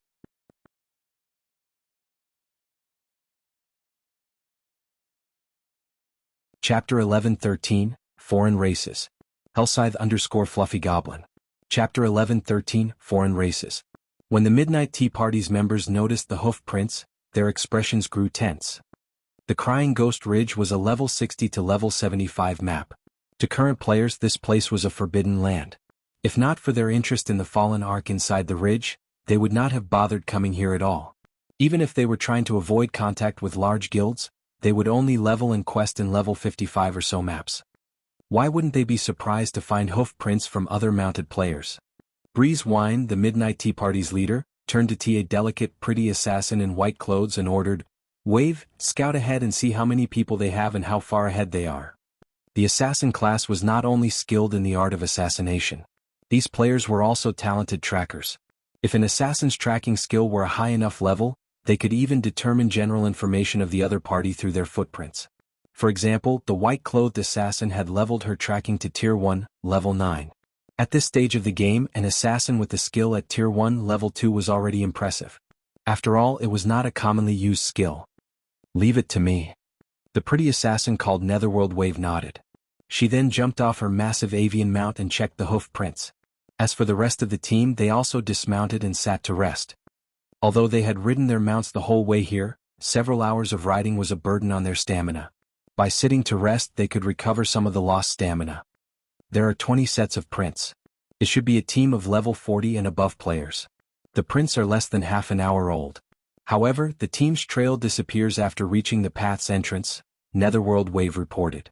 Even after searching for other clues, she could not find a reason for the sudden disappearance. Normally, only invisibility-type skills such as stealth produce such effects. However, why would a group of 20 assassins venture to the Crying Ghost Ridge? Although we don't know why these players are here, we should be careful. As a neutral map, there are plenty of foreign races in Crying Ghost Ridge. If the natives discover us, kill them immediately. If we can't kill them, run. Do not engage in a drawn-out battle. Breeze Wine instructed. Low-ranking mounts cannot hide their tracks. And my Beastmaster's breath is only effective against low-intelligence monsters. It won't be nearly as effective against the races here. From this point on, we'll advance on foot. Following which, the Midnight Tea Party stealthily entered the Crying Ghost Ridge. However, as the team traveled down the narrow mountain path leading into the Crying Ghost Ridge, they discovered a bewildering scene. The area, which had originally been covered with gravel, now looked like the surface of the moon. Craters and corpses of various races littered the ground. There were at least 300 dead scattered in the rubble. It looked like some Great War's forlorn battlefield. What happened here? The female cleric Cloud Yarn's jaw dropped, shock filling her gaze as she stared at 3 ogre corpses that were over 10 meters tall, their bodies bisected. Surrounding these 3 were hundreds of 3 and 5 meter tall ogres. Ogre Gladiator, High Lord. Level 62. HP 0/19 200 000. Ogre Warrior, Special Elite. Level 60. HP 0/1 900 000. Ogre Shaman, Chieftain. Level 61. HP 0/3 500 000. Leader, these ogres seem to have been here to ambush players. However, from the looks of it, the players who passed by earlier must have killed them, Netherworld Wave said as she handed some simple traps she had picked up to Breeze Wine. In God's domain, players weren't the only ones capable of setting traps. Monsters could do so as well.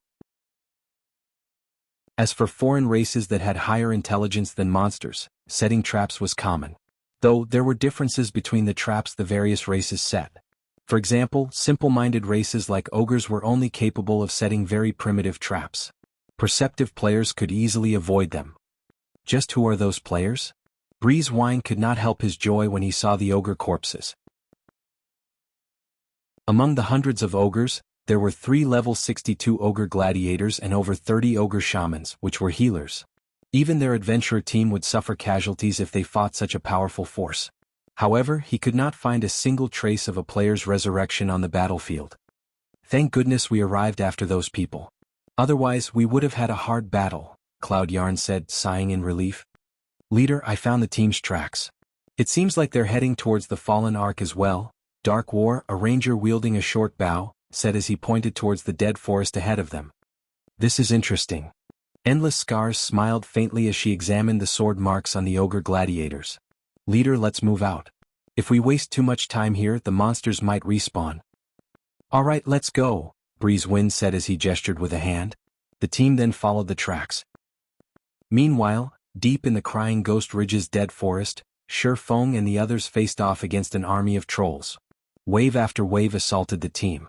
Meanwhile, the troll shaman standing in the rear continuously healed the troll warriors and chieftain fighting on the front lines. Troll Warrior, Elite. Level 61. HP 650, 000/650, 000. Troll Chieftain, Great Lord. Level 63. HP 42, 000/42, 000. Troll Shaman, Chieftain. Level 62. HP 3 100, 000/3 100, 000. Guild Leader, if they continue calling for reinforcements, we won't be able to hold them back. Kola, who held back the Troll Chieftain, shouted. The pressure was intense as he fought the Great Lord. He was only level 43. With a 20-level gap, even though he had an epic shield and the support skills of the demonic Flame Tiger, he felt as if his life were on a roller coaster. Every one of the Troll Chieftain's normal attacks dealt over -19,000 damage, while a skill would deal over -26,000. Meanwhile, he only had slightly over 35,000 HP. If not for the Cleric's Truth Shield and Oracle's protection on him, the Great Lord's skills would have killed him instantly. Wait a little longer. Turtledove and Wumian, try to lure as many troll warriors away from the chieftain as possible. Feng unhurriedly instructed. Guild leader, there are too many trolls here. If any more join the fray, I'm afraid that we won't be able to deal with them. Gentle Snow felt her chest tighten as she watched more troll warriors join the battle. They could deal with their foes if the monsters were simply level 40 plus elites. However, these were level 60 plus elite monsters. Furthermore, aside from the abundant EXP, killing these monsters wasn't particularly profitable. The elite and chieftain ranked trolls they had already killed had only dropped silver coins and some materials. They hadn't even dropped a piece of mysterious iron equipment. Almost. Just hold on for a little while longer. Feng did not bother to explain. God's Domain's neutral maps were home to various foreign races. Unlike humans, foreign races were very talented. Some were good with magic, some possessed unmeasured strength, some had acute five senses, and some were natural-born warriors. To put it simply, foreign races were much stronger than humans. During ancient times, humans had consistently ranked at the very bottom among the races in God's Domain. Humans did not have an edge in combat. However, humans' intelligence was unmatched. The human race had only achieved the prosperity it enjoyed today by accumulating and passing on their knowledge from one generation to the next. Although humans were still no match for archaic species, they had become the race on the continent of God's Domain and occupied most of the continent's territories. There were two foreign races in Ghost-Crying Ridge, ogres and trolls. While ogres wielded boundless strength, they lacked the intelligence to produce weapons that could maximize that strength. Trolls, on the other hand, were very smart. Normally, they would gather wood and stone to forge weapons for battle. Green ebony was among the wood these trolls harvested. Hence, when killing these trolls, there was a chance that green ebony would drop. Of course, players could also search the Crying Ghost Ridge for harvestable green ebony. However, the process was troublesome. Moreover, to Feng and the others, Crying Ghost Ridge was still too dangerous to explore casually. There were many places that they couldn't reach yet. Thus, Feng settled on killing trolls for the wood. In fact, he was specifically waiting for the troll chieftain to call for reinforcements so that he would have more troll warriors to kill. Troll warriors were only elite monsters. Their chances of dropping a rare material like green ebony were quite low. At the very least, they needed to kill chieftain-ranked trolls for a decent chance of obtaining green ebony. Guild leader, more trolls have arrived. Minor Wind reported, his expression twisting. Among the newcomers were 3 Lord-ranked trolls.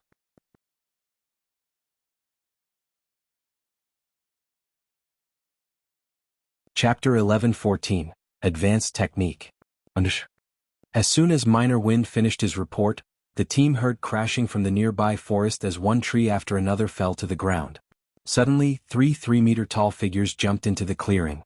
These 3 figures were black-skinned trolls clad in broken armor, each wielding a silver spear. Their blood-red eyes radiated an intense bloodlust. Roar! The instant the 3 black trolls noticed Feng's group, they bellowed in rage. One of them even swung their spear at a nearby tree, felling the massive tree with a single attack. Even Feng couldn't underestimate their incredible strength. Petrified Troll Lord. Level 62. HP 8 200 000/8 200 000. Everyone on the team felt an immense pressure from the petrified trolls. If the trolls were merely level 40 lords, they could hold the monsters back. However, a level 62 lord was many times more powerful than a level 40. On their team, only their MTs could withstand an assault from one of these monsters. No one else could endure their attacks, much less pin them down. These level 62 lords possessed combat standards at the Trial Tower's 4th floor. These petrified trolls' attributes also dwarfed theirs. The same held true for speed.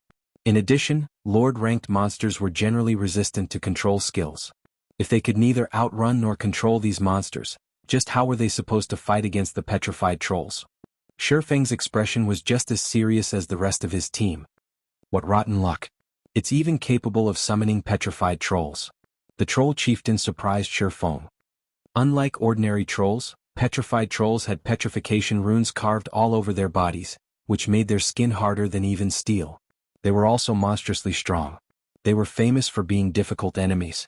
In the past, players that encountered these petrified trolls generally turned and fled. The 3 petrified trolls didn't give Feng's team much time to react. Without hesitation, they pounced on Kola, who currently held back the troll chieftain. Why are they always targeting me? Glancing at the approaching petrified trolls, Kola activated his Tier 1 Protection Blessing and Last Stand, reducing all incoming damage by 50%, weakening any impact he received, and increasing his maximum HP by 40%. Instantly, his maximum HP rose to 49,530. 3 silver spears struck Kola's dragon scale shield, one after another. Minus 6,717. Minus 6,809. Minus 6,784.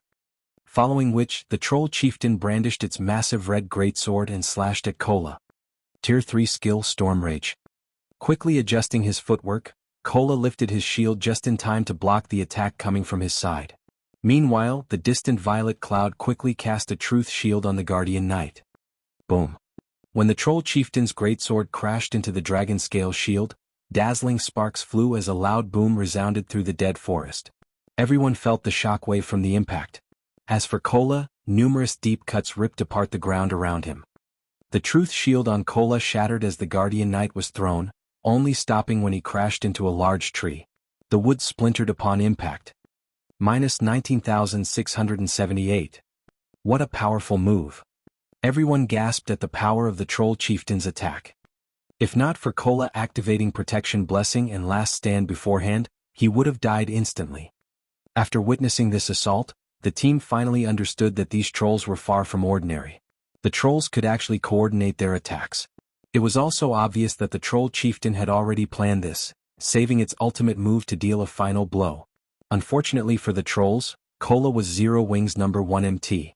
He wore a Tier 1 set equipment and wielded the epic ranked dragon scale shield. In addition, he had 3 advanced mana armor kits equipped. After activating his life-saving skills, he was not that easy to instant kill. However, after receiving the 4 trolls combination attack, Kola had less than 10,000 HP remaining. Shi Feng took a Tier 2 magic scroll from his bag, unfurling it and reading the incantation within. Immediately, the dark blue magic scroll began to activate. 18 ice spears appeared around Shi Feng. He then controlled the frozen spears to attack the troll chieftain and the 3 petrified trolls. Tier 2 spell Ice Wheel. Every one of the 18 ice spears was powerful. If they all hit their mark, even a great lord would suffer severe wounds. Go. However, Shi Feng did not simply use the 18 spears to attack the trolls. Instead, he executed Sword's Orbit with the spears. The 18 spears formed a beautiful star of ice and struck at the 4 trolls. Boom. Boom. Boom. The instant the spears met the trolls, a series of crashes echoed throughout the clearing. The trolls cried in agony. Guild leader, you're too good to me. You used a Tier 3 magic scroll to save me. Kola released a sigh of relief when he saw the 4 trolls being pushed back. The team's 4 healers hadn't recovered half of his HP yet. If he received another round of attacks, he would have no choice but to activate his final life-saving skill. Now that the 4 trolls had been forced back, he had room to breathe. Who are these people? A 20-man team is actually grinding monsters here. This is insane. That attack should have been from a Tier 3 magic scroll, right? That is simply extravagant. While Shi Feng's team fought the trolls, the Midnight Tea Party watched the battle from above the distant forest. They were curious as they observed Shi Feng's team of 20 cloaked players in battle. No, that should have been an elementalist's Tier 2 spell Ice Wheel, Endless Scars said, shaking her head. She glanced at the petrified trolls, which had been forced back by over 20 yards, and the troll chieftain, which had taken 6 steps back, and said, however, the magic scroll's user is very powerful. He managed to incorporate the spell with some kind of special technique, allowing the Tier 2 Ice Wheel to display the might of a Tier 3 spell. That's not possible, right? We're talking about a magic scroll. It is already extremely difficult to incorporate skills with combat techniques, not to mention enhancing a skill's power to such a degree. The assassin, Netherworld Wave, could not bring himself to believe Endless Scars.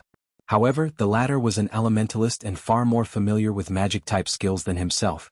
Moreover, in terms of combat techniques, Endless Scars was unmatched in their adventurer team. That person did incorporate a combat technique into Ice Wheel. However, his technique is so advanced that even I can't discern any clues on how he achieved it, Breeze Wine, the team's leader, said, confirming Endless Scars' claim. Among the experts I've encountered, that player can rank in the top 3. What? Is he even human? Cloud Yarn could not help but blink as she stared at the distant Sherfong. This was the first time she had heard their team leader praise someone to such a degree. At this moment, the ranger, Dark War, who had been paying attention to the battle, recaptured his teammates' attention. Look! That player is about to make a move. The Midnight Tea Party's players immediately returned their gazes to Sherfong. Fire, coordinate with Snow and lure one of the petrified trolls away. Leave the remaining two to me, Sherfong commanded. Chapter 11:15, Violent Team. Hellscythe_Fluffy Goblin. Chapter 11:15, Violent Team. As soon as Sherfong finished speaking, Fire Dance and Gentle Snow exploded into action. Fire Dance immediately used shadow steps to appear behind one of the petrified trolls, which was over 20 yards away. With a 360-degree spin, she thrust 1,000 transformations through the petrified troll's armor, penetrating the lord's back. Backstab. A damage of -9,216 appeared above the petrified troll's head, and it screamed in agony. The troll spat a mouthful of fresh blood. Although the petrified troll tried to retaliate, Fire Dance quickly followed up with a light slash at its back, the sharp 1,000 transformations easily cutting through the petrified troll's body like a hot knife through butter. Not only did Fire Dance's Bisect inflict a 30-second bleeding debuff, but the lord was also paralyzed, unable to fight for a short time. Following which, Fire Dance executed Absolute Strike, transforming into a streak of black light that lanced through the petrified troll. The instant she reformed on the other side of the troll, she thrust 1,000 transformations at the lord's heart. 5-star Eviscerate. Immediately, the impact sent the petrified troll falling backward, 2 damages over -10,000 appearing above the lord's head. The petrified troll had no defense against Fire Dance's assault whatsoever. The team was momentarily stunned by this scene. That was a level 62 lord. Yet, Fire Dance had rendered it helpless. Moreover, she dealt such awe-inspiring damages to the lord. Initially, the team had assumed that Sherfong was pushing his luck when he had only sent Fire Dance and Gentle Snow to deal with the petrified troll. Now, however, it would seem that Fire Dance alone was more than enough for the job. Roar! As the heavily injured petrified troll got to its feet, it bellowed with rage. It swept its silver spear horizontally, covering a range of 10 yards. The powerful strength of its attack ripped apart the air, causing an explosion of force. In response, Gentle Snow executed Charge and appeared before the petrified troll, protecting Fire Dance. Although the petrified troll was immune to her charge's fainted effect, the skill increased her attack speed and movement speed. She followed up by meeting the troll's spear with a cross slash. Boom. As an explosion shook the air, Gentle Snow was forced to take 3 steps back, a damage of over -2,000 appearing above her head, but she had driven back the petrified troll's spear. She blocked it? Everyone was stunned. She blocked it? No matter how I look at it, that monster's strength should be as high as a High Lord's of the same level, yet a single berserker blocked its attack and received so little damage in return? One of the Midnight Tea Party's muscular berserkers stared at Gentle Snow in shock. He was one of the top berserkers in the Midnight Tea Party, and even he did not think he could endure the petrified troll's attack as easily as Gentle Snow had. He even wore the complete Violent Wool set, a level 45 dark gold set equipment for berserkers. What's so surprising? Rather, look at how powerful that assassin is. Although her attack seemed ordinary, she achieved a 90% or higher completion rate with every skill she used. Her Bisect and Eviscerate's completion rates should be nearly 95%, Netherworld Wave said. Although Gentle Snow's ability to withstand the petrified troll's attack had surprised him as well, as an assassin, he understood exactly how powerful Fire Dance was. Big Sis Endless, who do you think these people are? They're all as strong as monsters, the female cleric Cloud Yarn asked Endless Scars curiously. Among their team members, Endless Scars had the most powerful information network. They're all wearing black cloaks. With their information hidden, even I have no way of determining their identities. However, there are not many experts at this level in God's domain. Although I know of a few, none of their actions or behavior match these people, Endless Scars said, shaking her head. However, what the members of the Midnight Tea Party did not know was that while level 62 lords might be difficult to deal with for other experts, Fire Dance and Gentle Snow were not among them. After all, one of them wielded the fragmented legendary rank 1000 transformations, while the other wore the fragmented legendary ranked 7 luminaries battle armor. With these godly items, how could they not be capable of injuring a level 62 lord? As the Midnight Tea Party conversed quietly, Shifeng launched his own assault. He activated Dragon's Authority, inflicting the fear debuff on all enemies within a 50-yard radius and reducing their attack power, attack speed and movement speed by 40% for 1 minute. Although the skill couldn't reduce the petrified trolls' movement speed, it could slightly reduce their attack power and attack speed. Moreover, the skill affected all nearby trolls, making it much easier for his other team members to fight these monsters. Shifeng then activated the Aura of Wind, increasing his movement speed and attack speed significantly. He executed Wind Blade and appeared before the 2 petrified trolls before executing Sword's Orbit, blue starlight wrapping around his body. As the starlight bloomed, not only did he force the 2 petrified trolls back, but a bloody gash also appeared across their bodies as a frightening damage appeared above both of their heads. Minus 13,489. Minus 27,544. Shifeng didn't receive any damage. Angry Tyrant's effects sure are frightening. As expected from excellent epic equipment. Shifeng was quite satisfied as he looked at the delicate bracers around his wrists. Dark red runes faintly shone on the bracers. The Angry Tyrant's strength bonus was above average even among epic items. When its passive skill, Angry Blow, took effect, it pushed his combat power to a whole new level.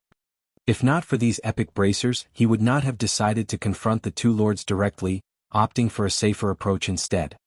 Although the petrified trolls possessed high defense and strength, they were slower than ordinary lords of the same level. Even a Tier 2 level 50 assassin could easily outmaneuver a petrified troll, not to mention Shifeng, an expert with 5 epic items and a fragmented legendary item.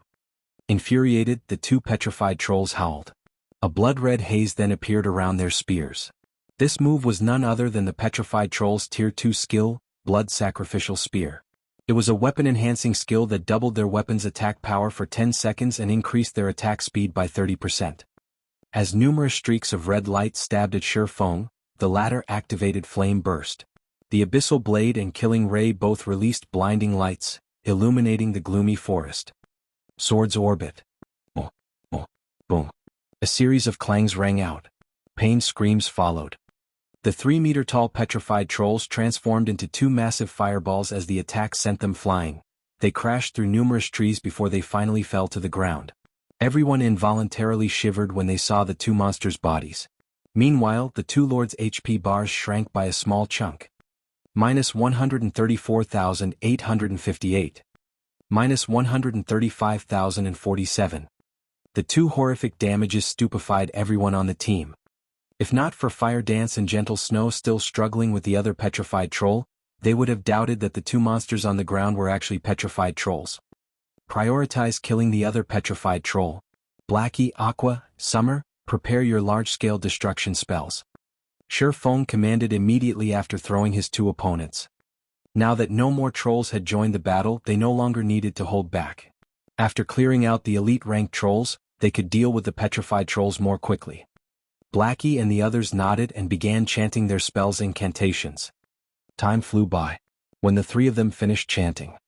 Gather the monsters around the troll chieftain. Blackie used Guardian of Light on Kola.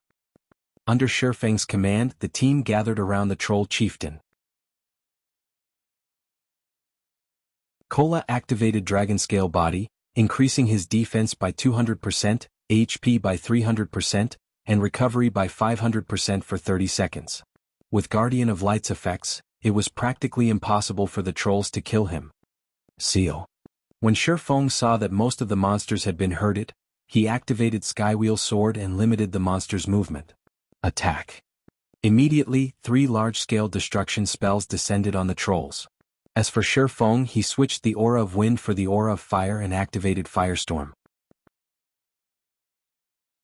Thunder and fire bombarded the monsters. By the time the spells ended, all elite-ranked trolls were dead. Even the chieftain-ranked troll shamans had less than half their HPs remaining.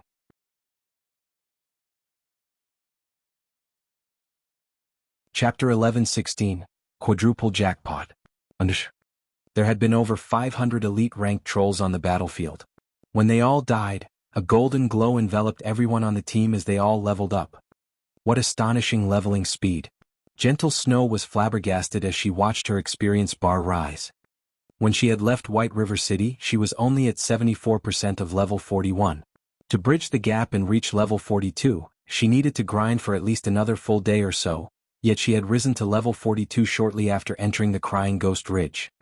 With this leveling speed, it was definitely possible to reach level 43 by the next day. After players reached level 40, it was practically impossible to level up once a day. No one would believe this. However, although the team had killed plenty of troll warriors, the loot was pitiful to say the least.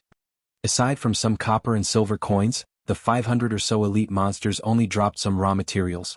Only 5 weapons and pieces of equipment dropped. Among them, 4 were level 60 common items, while the last was a piece of level 60 bronze equipment. However, Shifeng was not surprised.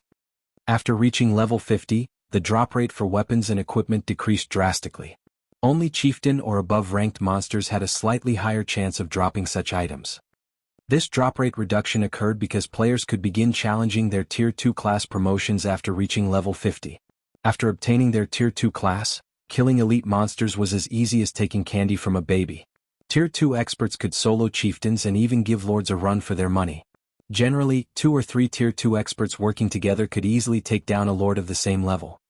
Naturally, the system wouldn't give players high-level weapons and equipment so easily. Hence, past level 50 6-man party dungeons, even in normal mode, usually had lords as the final boss.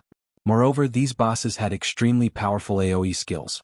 One mistake could easily lead to a party wipe. The same held true for Tier 2 experts.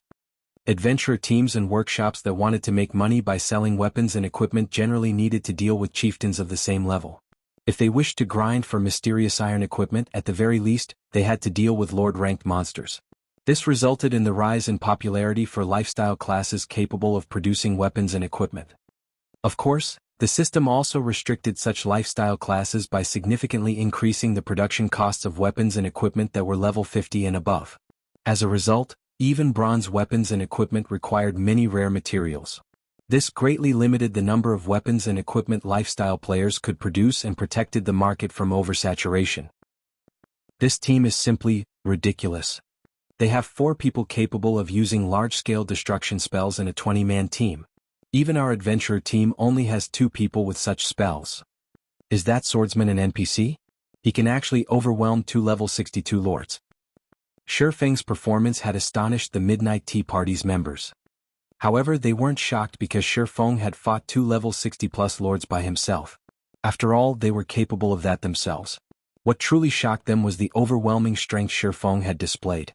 The swordsman had managed to suppress the petrified trolls through brute force. Turtledove helped tank the petrified troll on Fire's side. Wumian, lure one away from me. Everyone else, prioritize killing the troll shamans. Shifeng ordered after sweeping a glance over the troll shamans, who had less than half their HPs remaining. Kola, start running. Lure the troll chieftain as far away from here as possible. Don't give the shamans any chance to heal the chieftain. Understood. Kola immediately dashed in the opposite direction of the troll shamans. Seeing this, the troll chieftain chased after the escaping guardian knight. When the troll chieftain moved, the troll shamans had no choice but to follow their leader. However, they couldn't cast their heals while moving. As a result, the troll shamans couldn't heal the troll chieftain. Meanwhile, the other members on Shifeng's team began to bombard the troll shamans. After a few moments, the troll shamans collapsed, one after another, becoming EXP for Shifeng's team. Without the shamans' heals, the petrified trolls became a lot easier to deal with. Don't kill the petrified trolls. Leave them at 5% HP. Shifeng warned his teammates when he noticed Turtledove's petrified troll only had 10% of its HP remaining. The petrified trolls were lords. Although the chances of them dropping green ebony were high, simply killing them would be a waste. After all, he had Icarus's heart on him. If he killed the lords, the chances of them dropping green ebony would be a lot higher. Although no one understood what Shifeng intended to do, they followed his commands. When Turtledove's petrified troll had 5% HP remaining, the team halted their attacks and shifted their focus to Yi Wumian's troll. Under the violent bombardment, it only took 5 minutes for all 3 petrified trolls to reach 5% of their total HP. Guild leader, can we kill them now? Aquarose asked. While their team's firepower was indeed fierce, Keeping all 3 petrified trolls alive placed an extremely heavy burden on their team's healers. Moreover, after such a long battle, their healers only had 30% of their mana remaining. On the other hand, the troll chieftain had most of its HP remaining. If they delayed the petrified trolls' deaths, their healers would not last. 30% mana remaining. We could give it a try. Shifeng calculated some factors as he glanced at the troll chieftain's HP and the healer's mana. He then said through the team chat, "Healers, use your intermediate mana recovery potions. Fire, take this petrified troll over for me. Remember, keep the petrified trolls at least 50 yards away from the troll chieftain. Everyone else, focus your fire on the chieftain." Saying so, Shifeng activated silent steps and appeared behind the troll chieftain. He then executed Thundering Flash. 5 blue lightning streaks devoured the Great Lord, causing damages of around -7,000 to appear above its head. In terms of defense, the troll chieftain was even stronger than the petrified trolls. However, after receiving the damage amplification debuff from Thundering Flash, the team's damage was slightly higher. Divine Providence had a 30-minute cooldown. Shifeng did not want to waste it. Although the troll chieftain was a great lord, it only had 42 million HP. It also had only 3 main damage skills. Among them, one was the tier 3 skill, Storm Rage. The second one was Death Curse. It was a spell that was guaranteed to kill one player if it landed. However, this spell could be dodged and players would be fine so long as the spell missed them. The last was an AoE skill called Whirlwind of Death. When activated, this skill would decrease the attack speed and movement speed of all enemies within 100 yards by 50%. Moreover, players would receive 1 death debuff every 10 seconds, each debuff increasing the damage they received by 10%. The troll chieftain would only activate this skill when its HP fell to 30%. Many teams had fallen under the troll chieftain's greatsword in the past due to Whirlwind of Death. To put it simply, once Whirlwind of Death activated, it would become a competition of damage against the troll chieftain. However, Shifeng was not worried. After all, their team's firepower was off the charts. As the battle with the troll chieftain continued, Cola's HP continuously increased and decreased. Every time the troll chieftain used Storm Rage, Shifeng landed a full-powered blow to one of the Great Lord's joints, disrupting Storm Rage's trajectory slightly.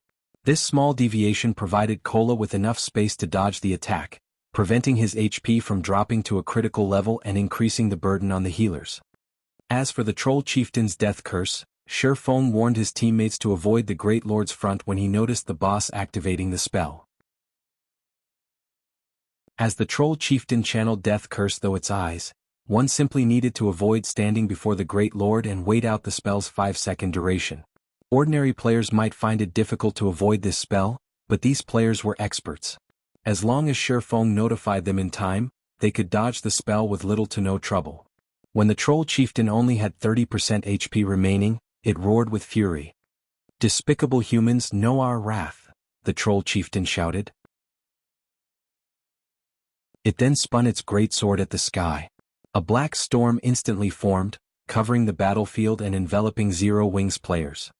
Finally, Shifeng had long since grown impatient. He activated Phantom Kill and 9 Dragons Slash. Don't hold back. Throw everything you've got at it.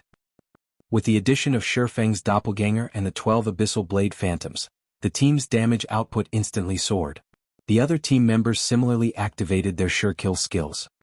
The troll chieftain's HP rapidly decreased. It lost over 200,000 HP every second. In the end, when it only had 1% HP remaining, Shifeng activated Divine Providence and Thunder God's Descent. Both he and his doppelganger then activated Flame Burst and went on to attack the troll chieftain before assaulting the 3 petrified trolls. As the 4 trolls died, 4 golden balls of light lifted from their corpses and flew into the air. Following which, the golden balls burst and transformed into streams of light that rained on the battlefield. Everyone was rendered speechless.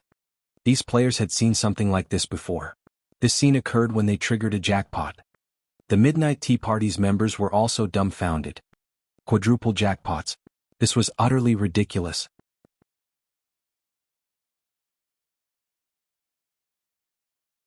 Chapter 11:17, Godly Skill. Hellscythe_Fluffy Goblin. Chapter 11:17, Godly Skill. After the troll chieftain and 3 petrified trolls died, a golden glow once again encased several players on the team. Killing lords and great lords of a higher level definitely yielded far more EXP than killing elite monsters of a higher level. Among those who leveled up, Aqua Rose, Fire Dance, and Violet Cloud finally reached level 45, while Cola, Turtledove, Yi Wumian, Minor Wind, and Shadow Sword rose to level 44. In the Black Dragon Empire, they could all rank within the top 10 on the Empire's ranking list. Currently, the Empire's number 1 player was only level 42, and still quite a distance away from level 43. However, the team was more concerned with the loot before them. This was the first time any of them had seen 4 bosses simultaneously drop jackpots. There were too many items on the ground for them to keep count. This is insane. There should be at least 100 items here. Blackie gaped at the items on the ground. Previously, despite killing so many elite monsters, they had only obtained a few decent items. However, practically every item among the 4 bosses' drops looked decent or better. Guild Leader, your luck is simply amazing. In the future you must join us during the large-scale team dungeon raids. We'll probably get more during a single trip with you than 5 or 6 trips by ourselves. Aqua Rose could not help but look at Shi Feng, her eyes shining. It was fairly obvious that, by the look on her face, she wanted to drag Shi Feng into a dungeon raid every day. The rest of the team expressed their agreement. With that kind of ridiculous luck, it would be a waste not to have Shi Feng raid dungeons. Alright, tidy up the loot first. We'll have plenty of opportunities to raid large-scale team dungeons afterward. Shi Feng could not help but chuckle and shake his head in response to everyone's expectant gazes. He had no choice but to offer an empty promise. For now, he had no intentions of revealing Icarus's heart. After all, this godly tool was simply too important to a guild. The necklace could even upgrade a lifestyle player to master rank. Following which, everyone began to collect the loot. They had an extraordinarily abundant harvest this time. The 4 bosses had dropped a total of 115 items with 96 raw materials. Among the raw materials, 22 were green ebony, which surprised Shi Feng. Generally, Lord rank trolls only dropped 1 green ebony when killed, or 2 logs if one were lucky. As for great lords, they usually dropped 3 logs. Crafting a single advanced transport carriage only required 15 logs. If they obtained another 8 logs, they could produce a second transport carriage. If they had 2 advanced transport carriages, he would have the foundation to start new trade routes to Stone Forest Town. Although the 2 carriages couldn't carry a lot of players, they could increase Stone Forest Town's popularity among NPCs. He could also earn quite a sum in transportation fees. After organizing the materials, Shi Feng began to appraise the remaining items. In God's Domain, after reaching level 50, players would have to appraise the items monsters dropped if they wanted to know exactly what they had obtained. This added yet another expenditure for many players. Because of this, many players in the past had pursued the appraiser lifestyle class. This way they could save money on appraisal fees.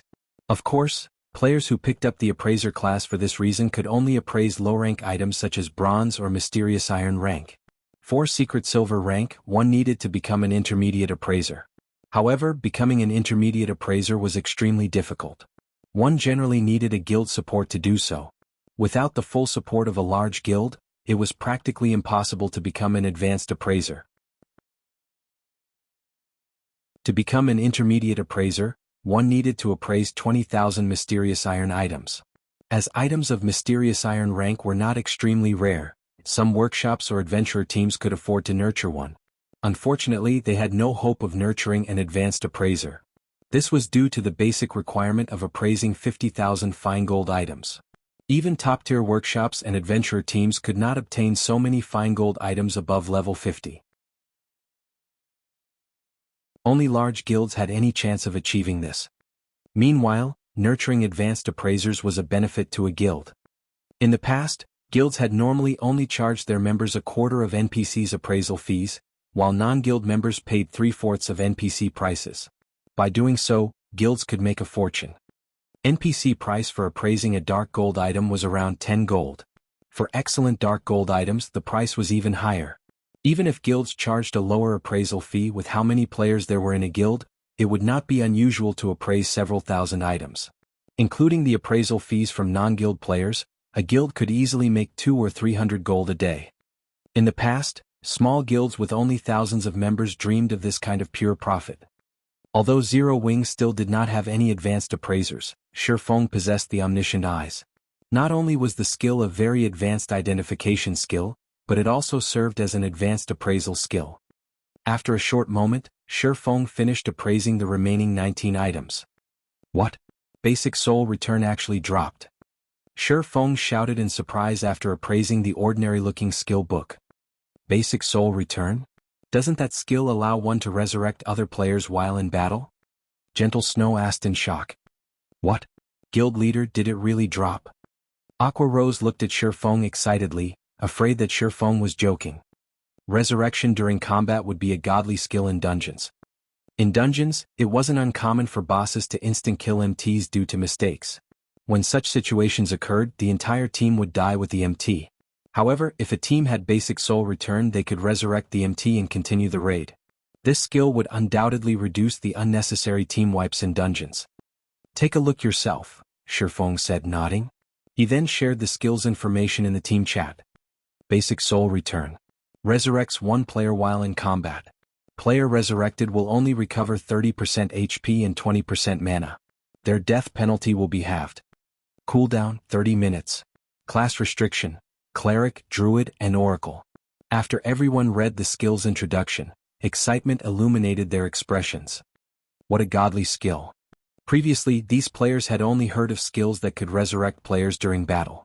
Now, not only was one such skill before them, but it could also reduce the death penalty.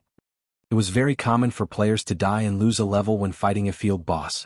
If they could reduce their death penalty by half and only lose 50% EXP, they could save plenty of time. What a pity. It would be great if the death penalty reduction were slightly higher, Cola said. Whether it was raiding dungeons or killing field bosses, MTs were the most susceptible to death. Following which, Feng shared the information for the remaining loot. The items were mostly level 60 weapons and equipment, with the best being secret silver rank. However, none of them could compare to basic soul return skill. Guild leader, should we search for another troll encampment? Minor Wind asked. Even after observing their surroundings for some time, he did not notice any signs of incoming monsters. It was likely that they had cleared out all of the nearby trolls. If they wanted to kill more, they would have to grind elsewhere. No. First, we need to greet our friends hiding in the distance, Feng said, shaking his head. He then turned to the dead forest on his left, shouting, "You've been watching for quite some time now. Why don't you come out and meet us?"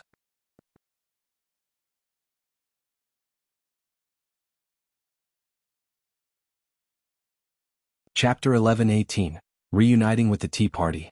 Hellscythe_Fluffy Goblin. Chapter 11:18, Reuniting with the Tea Party. Due to the quiet of the surrounding forest, the Midnight Tea Party's members heard Feng loud and clear. "Leader, we've been discovered. What should we do?" Cloud Yarn asked somewhat anxiously. It wasn't unusual to encounter other players in the fields. However, this situation was somewhat different. This was because they bore the suspicion of banditry. Feng's team had just finished killing multiple bosses. Although they had already obtained the loot, the items would remain ownerless for the next 2 hours. As long as they were killed, the loot was guaranteed to drop. Cloud Yarn did not doubt that Feng's team would be merciless to anyone who attempted to rob them.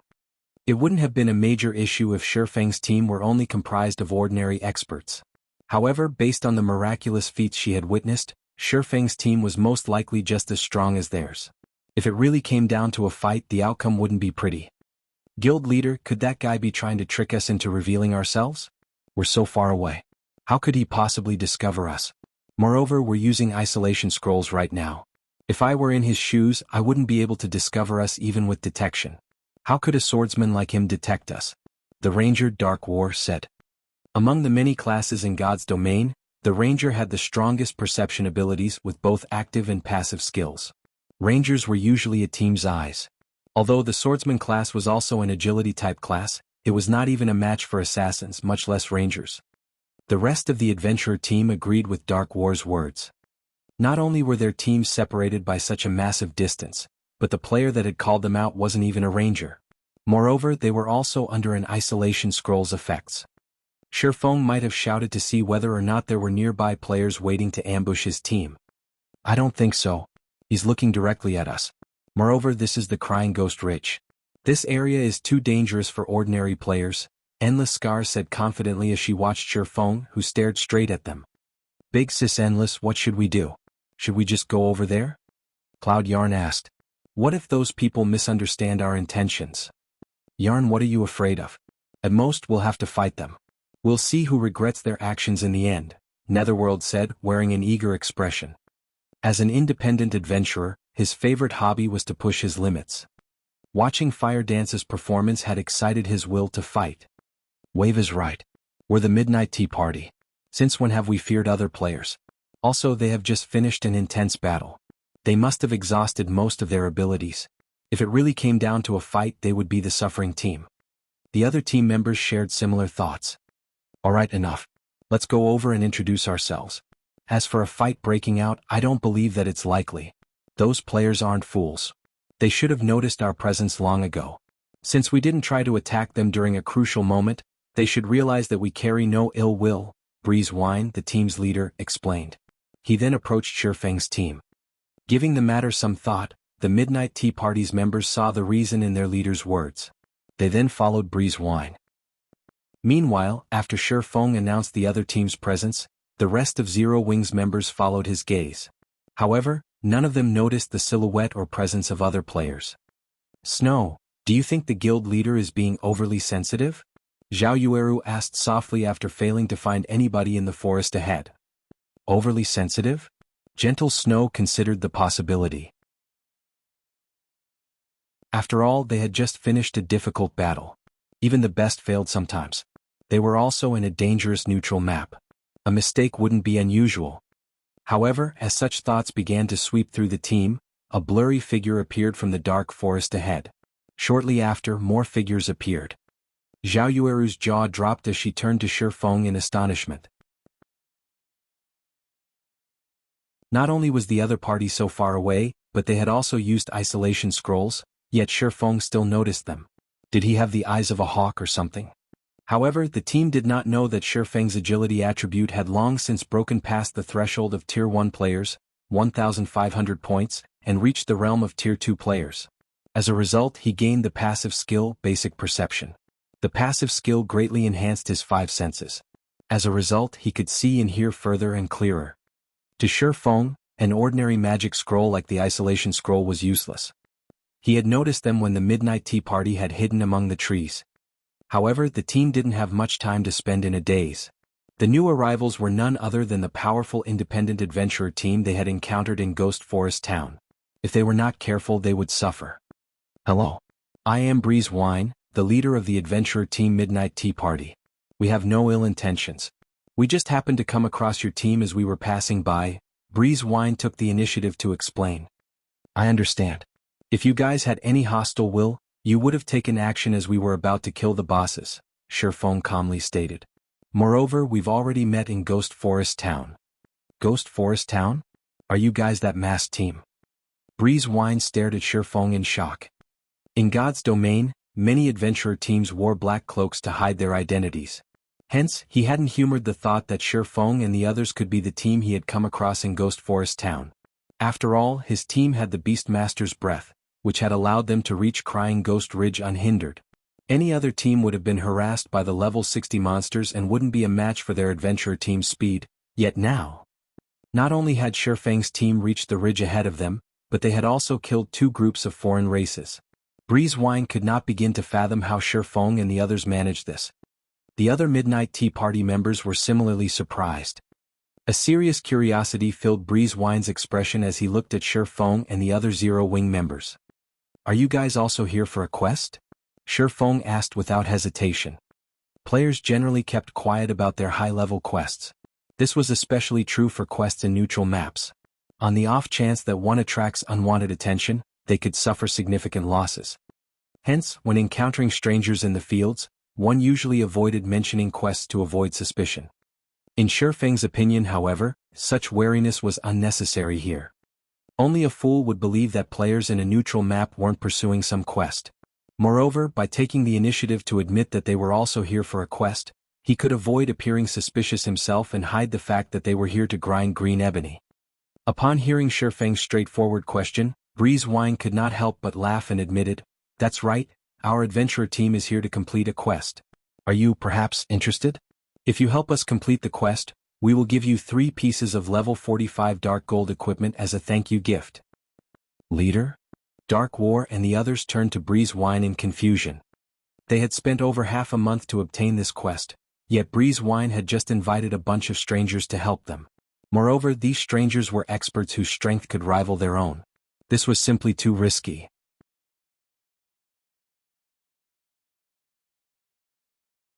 Chapter 11:19, Fallen Arkansas. Hellscythe_Fluffy Goblin. Chapter 11:19, Fallen Arkansas.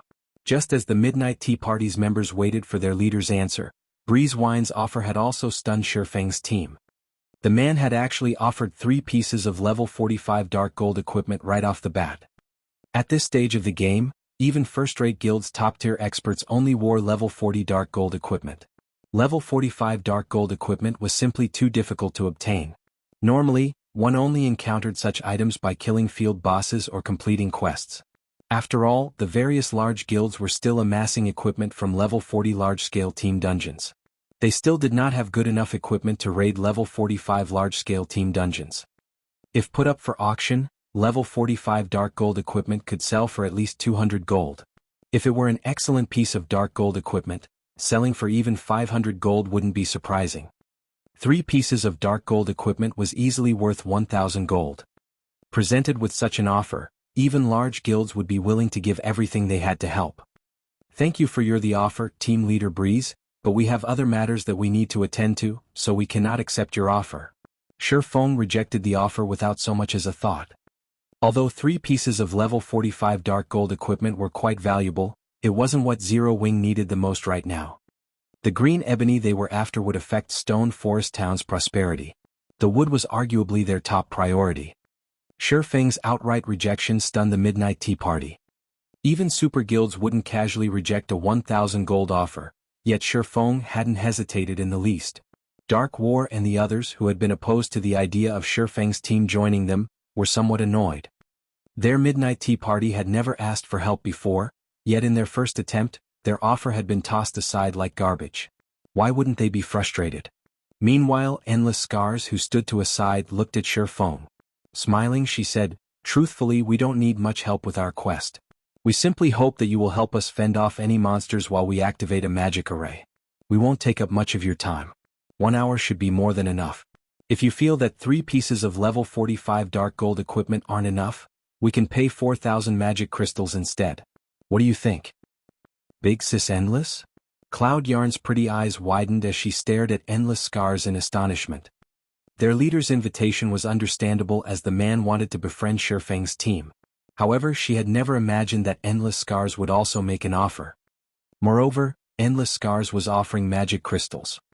Magic crystal was the current mainstream currency among God's Domains experts because magic crystals allowed players to enter the Divine Colosseum's trial tower. There were many other uses for magic crystals as well. It was easy to trade magic crystals for coins, but the same was not true for the reverse. As for weapons and equipment, if an expert had no need for them, they didn't have much value to said expert. Hence, Apex experts were more willing to act for magic crystals than anything else. 1 hour for 4,000 magic crystals? Miss Endless, your proposal is impossible to refuse. Endless Scars' wealth momentarily stunned Shifeng. Not long ago, Phoenix Rain had offered to hire 10 of Zero Wings players for an entire day for 5,000 magic crystals. Even then, he was impressed by the woman's wealth. If it were up to him, he'd never pay such a high price. Only now did he understood that there was always someone better in this world.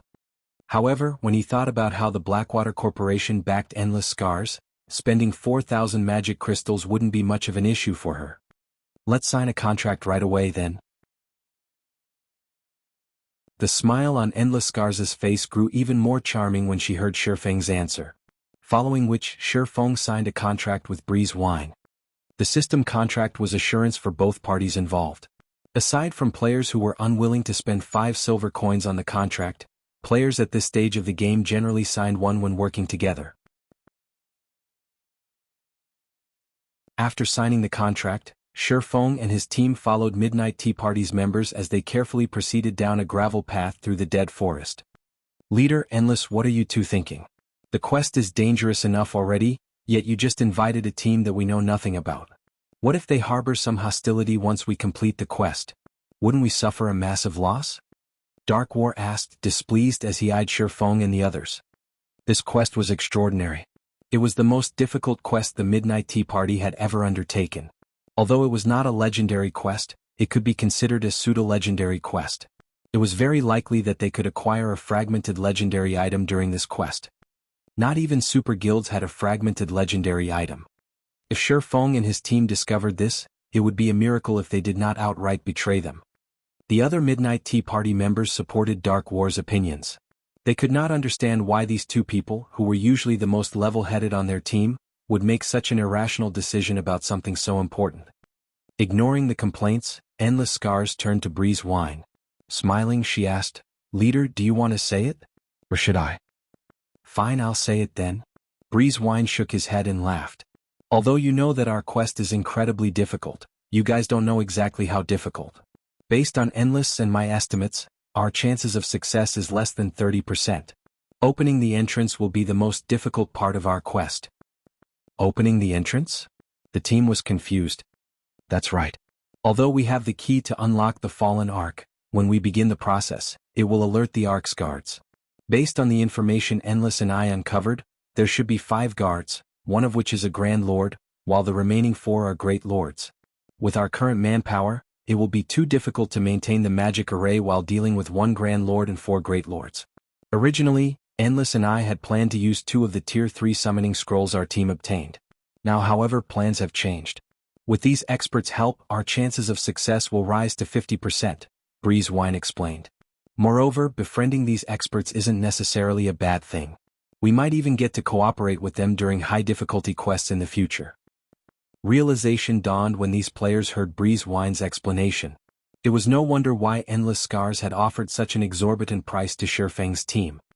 As everyone conversed in hushed tones, Breeze Wine had led them to a large canyon dotted with green hills and blue water. The canyon looked as if some giant sword had split the large mountain in half.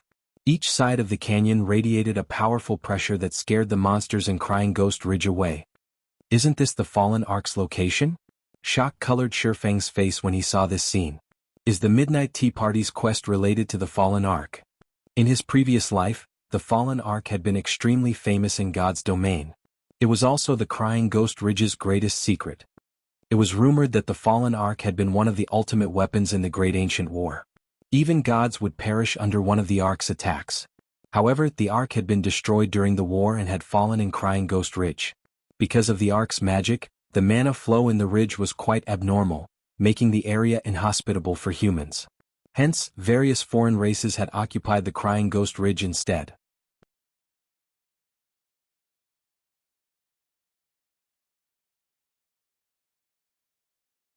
Chapter 1120, Special Lifeform.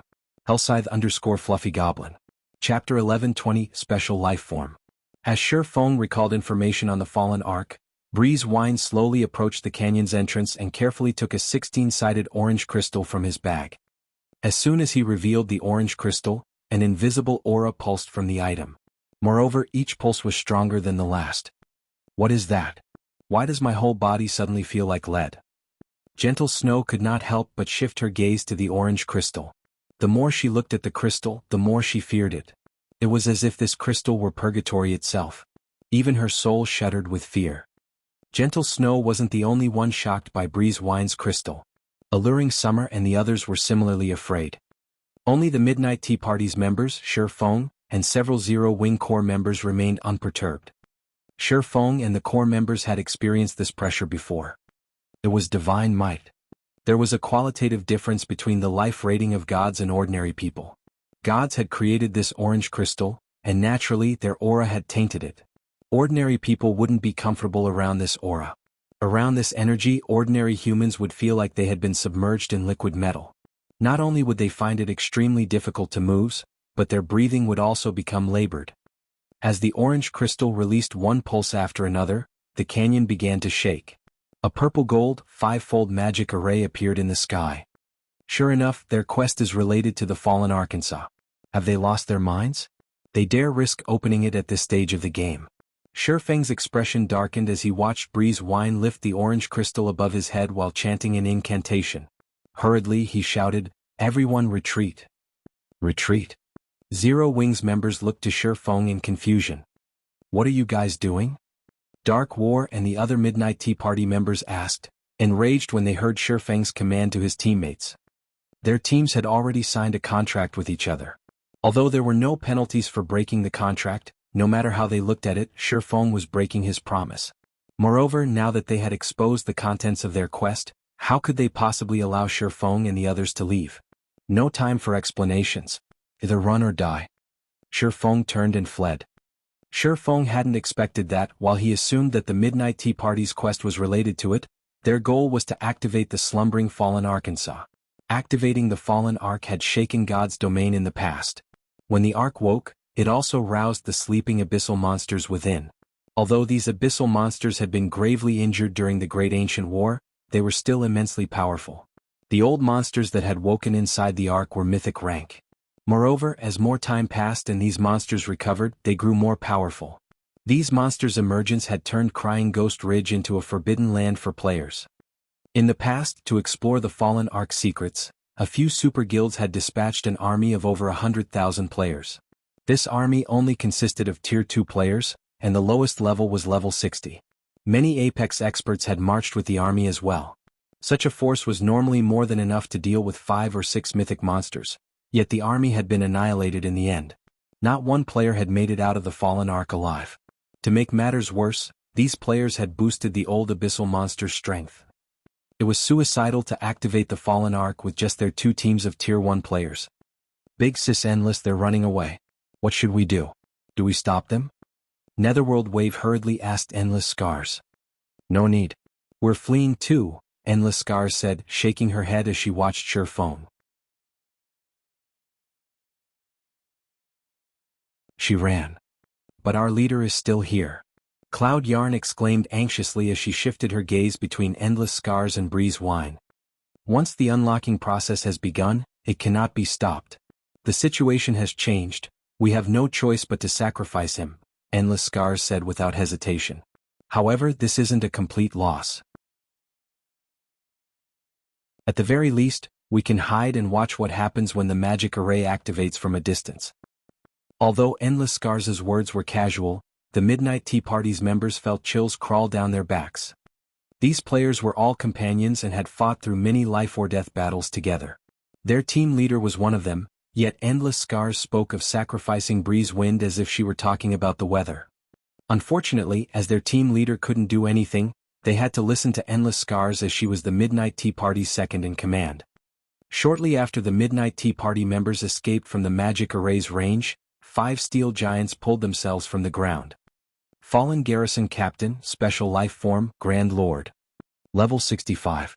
HP 120, 000, 000/120, 000, 000. Fallen Patrol, Special Life Form, Great Lord. Level 63. HP 57, 000, 000/57, 000, 000. Upon seeing these monsters, both Endless Scars and Shifeng's teams gaped in shock. What are these monsters?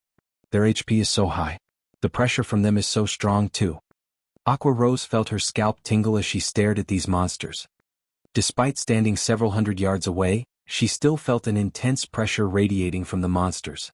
It would certainly affect the combat power they could exert in close combat.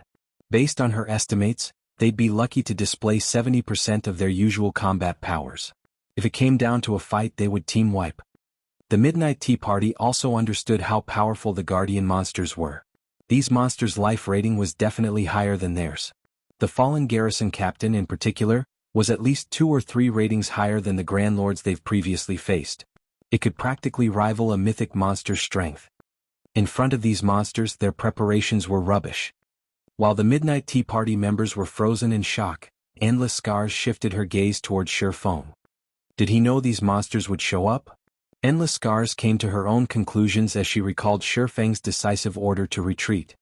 Although the Fallen Ark was a secret, based on the team's performance and Shifeng's statement that they too were here for a quest, it was likely that the man knew something about the Fallen Arkansas. Otherwise, how could she explain Shifeng's decision to flee the moment he saw them activate the magic array? What Endless Scars did not know was that Shifeng wasn't worried about the steel giant's sudden appearance at all. Rather, he was afraid of the abyssal monsters inside the Fallen Ark itself. If those monsters were released, it would disrupt his plans to grind for green ebony. If that was their goal, he wouldn't help the Midnight Tea Party.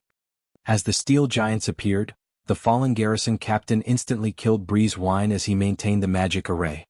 When Breeze Wine died, the magic array began to dissipate gradually, as did the steel giants shortly after. Peace soon returned to the canyon. When the area returned to normal, Endless Scars stopped her team before the Midnight Tea Party members could give Shifeng a piece of their minds. She approached Shifeng's team herself.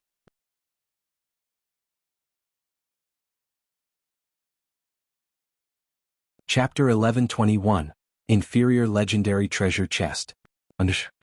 As Endless Scars slowly walked up to Shifeng, she sized up the man carefully. Although she couldn't see Shifeng's appearance due to the black cloak, curiosity filled her eyes. Shifeng similarly observed Endless Scars, one of God's Domain's legendary figures in the past. The woman had clear, bright eyes, curved eyebrows and thick eyelashes. A hint of pink colored her pristine, white jade skin. Her thin, soft lips were as mesmerizing as a ruby. As she revealed a hint of a smile, she could captivate any player. Shifeng had to admit that even gentle Snow, who everyone called a goddess, fell short compared to Endless Scars. "Guild leader, that beauty seems interested in you," Blackie said, snickering softly. Instead of responding, Shifeng rolled his eyes.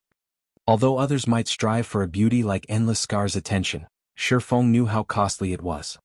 He knew all too well what kind of person Endless Scars was.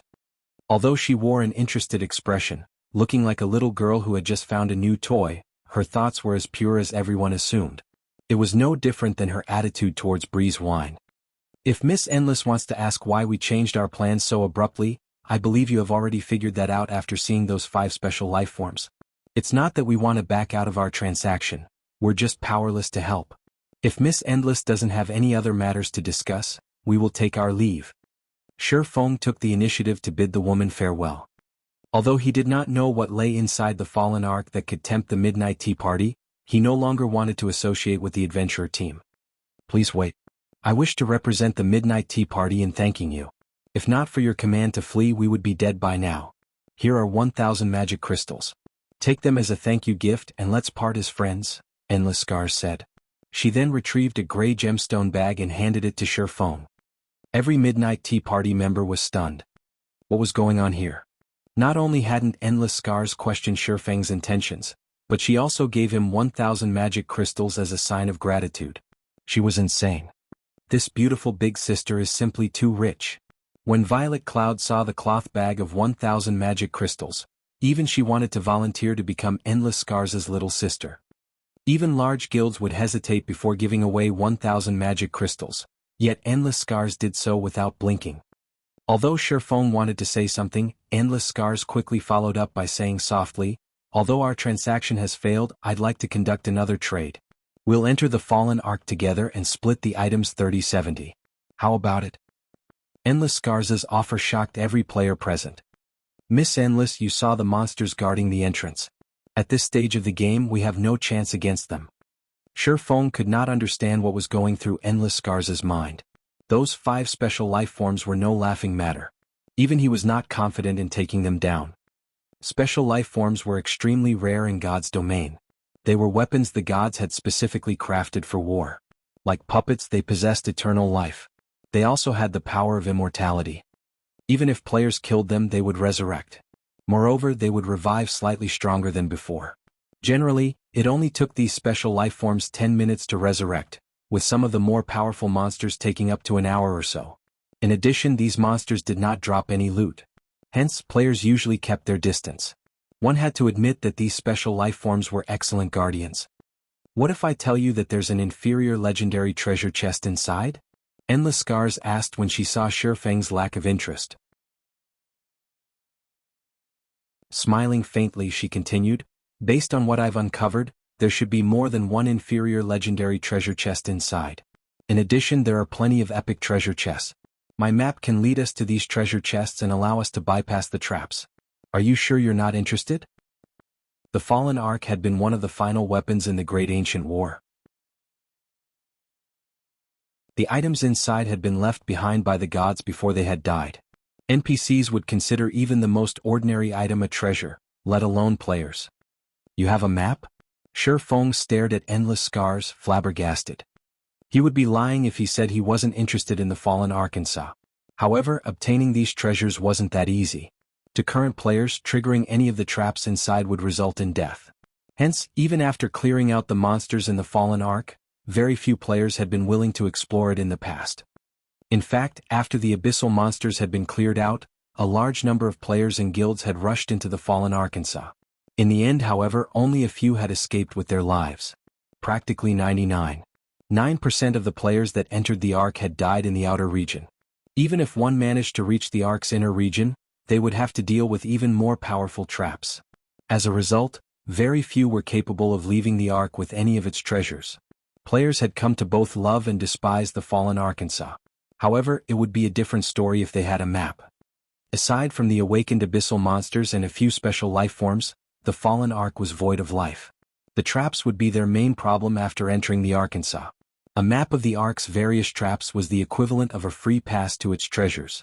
As long as they were careful to avoid the abyssal monsters and special life forms, they could obtain the Ark's treasures unhindered. Shi Feng finally understood Breeze Wine and Endless Scars' attraction to the fallen Ark and why they'd be willing to spend 4,000 magic crystals to hire his team for an hour. That's right. If you don't believe me, take a look.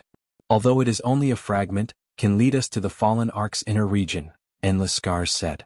She then took out a broken map with only 2/5 of the original and showed it to Shi Feng. The item's name was Fallen Ark Map. However, if Shi Feng wished to look at it in detail, he needed the owner's permission. I can help you get inside. However, I have a condition. After giving the matter some thought, Shi Feng eventually chose to take the risk. In the past, even the most inferior item players secured from the Fallen Ark's inner area was an epic item. If one were lucky, they could even obtain a fragmented legendary item. A fragmented legendary item. With one such item, a player's combat power would skyrocket. If he could obtain one, the item would greatly enhance his chances of success both in the Dark Arena and in the contest for Thunder Island. As for the abyssal monsters that would be released, they would mostly roam the Crying Ghost Ridge's inner regions. His team could still grind trolls in the outer region. The only drawback was a slightly lower drop rate for Green Ebony. Endless Scars had only wanted to test Shi Feng with her offer. However, upon hearing Shi Feng's confident reply, a small glimmer of hope shone in her flawless eyes. As long as your conditions aren't too outrageous, I can agree to them on behalf of our team leader, Endless Scars straightforwardly replied, smiling faintly. It was as if she had long since guessed Shi Feng's thoughts. Pointing at the map in Endless Scars' hand, Shi Feng said in a non-negotiable tone, "Give me a copy of the Fallen Ark map. Once we're inside, we'll go our separate ways and agree to a non-aggression pact. What we each walk away with will depend on our abilities."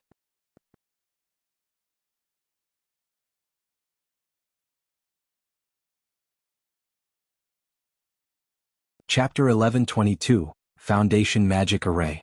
Hellscythe_Fluffy Goblin. Chapter 1122, Foundation Magic Array.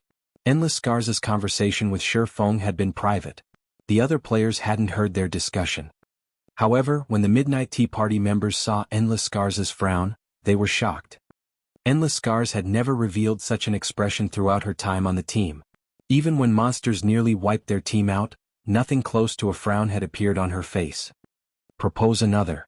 Our team cannot agree to that condition," Endless Scars said after giving the matter some thought. Looking straight at Shi Feng, she said seriously, "The map itself is a pass to the Fallen Arkansas. If you have it, you can enter the Ark more than once. This will undoubtedly increase our competition over the Ark's treasure.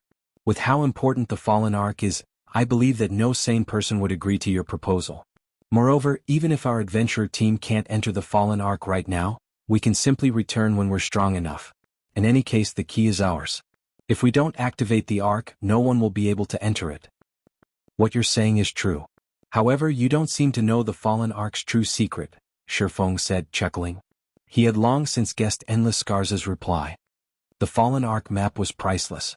Naturally, he didn't expect the Midnight Tea Party to just make a copy for him. However, the adventurer team's understanding of the Fallen Ark was no match for his. "What are you trying to say?"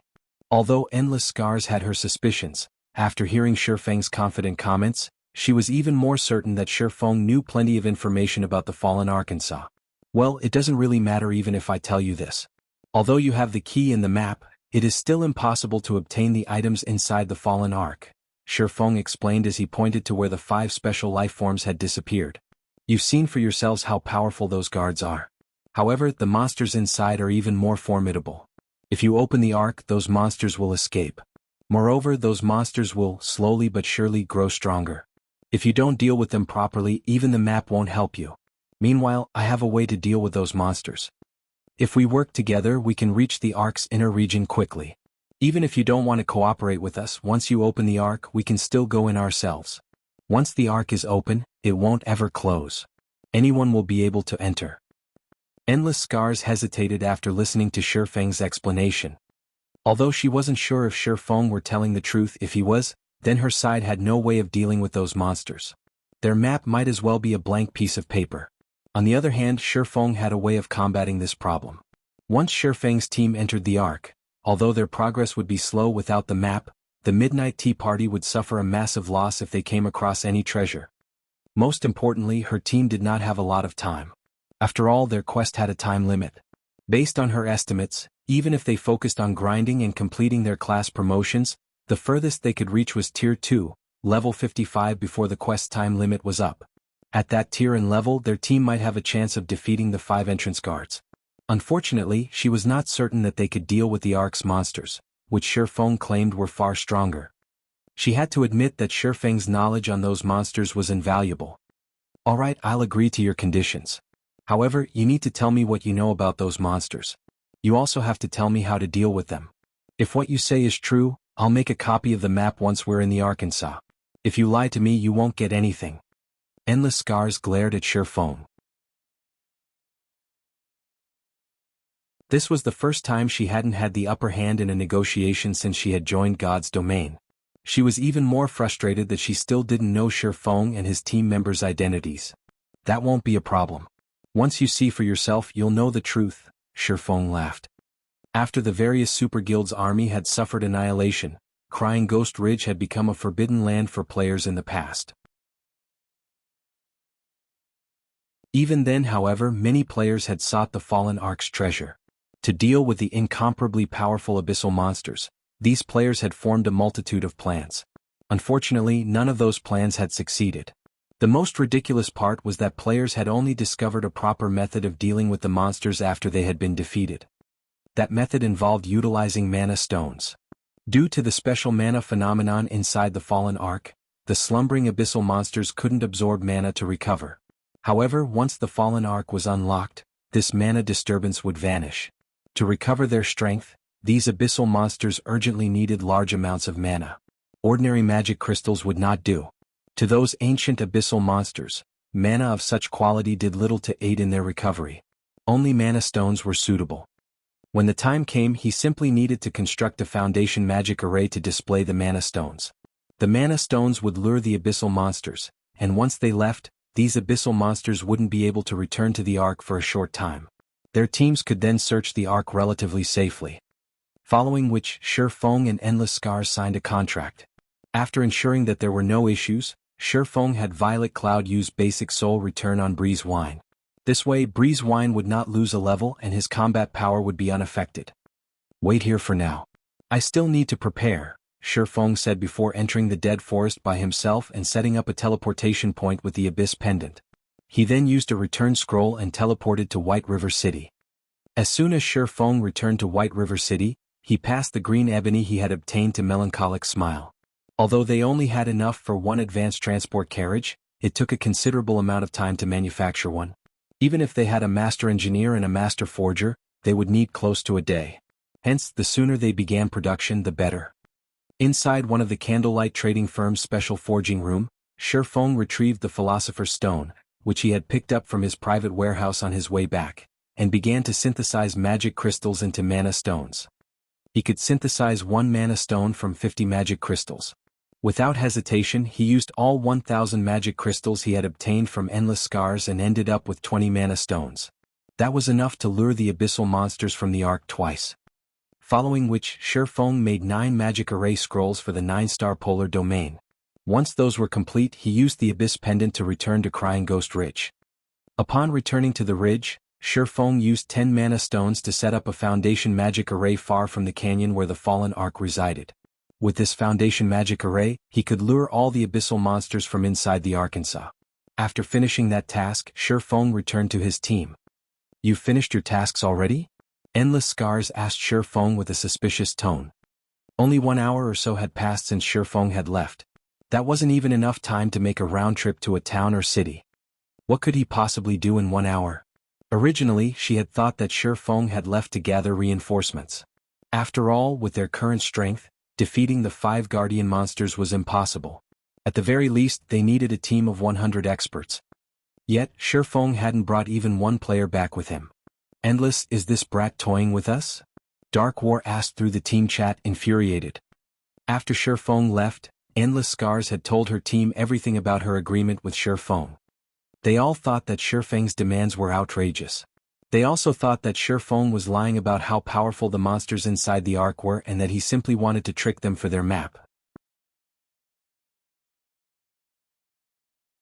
Feng's speedy return only justified their assumptions. Before Endless Scars could reply, however, Feng beat her to it and said, "I've completed my preparations. However, during the battle, everyone needs to follow my commands."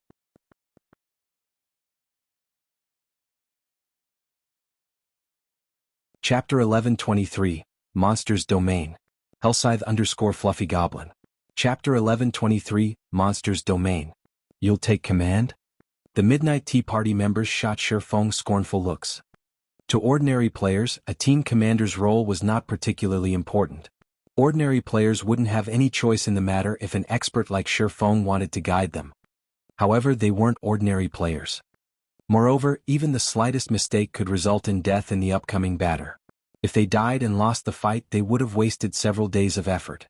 If they were not absolutely confident in their commander, how could Apex experts risk listening to him?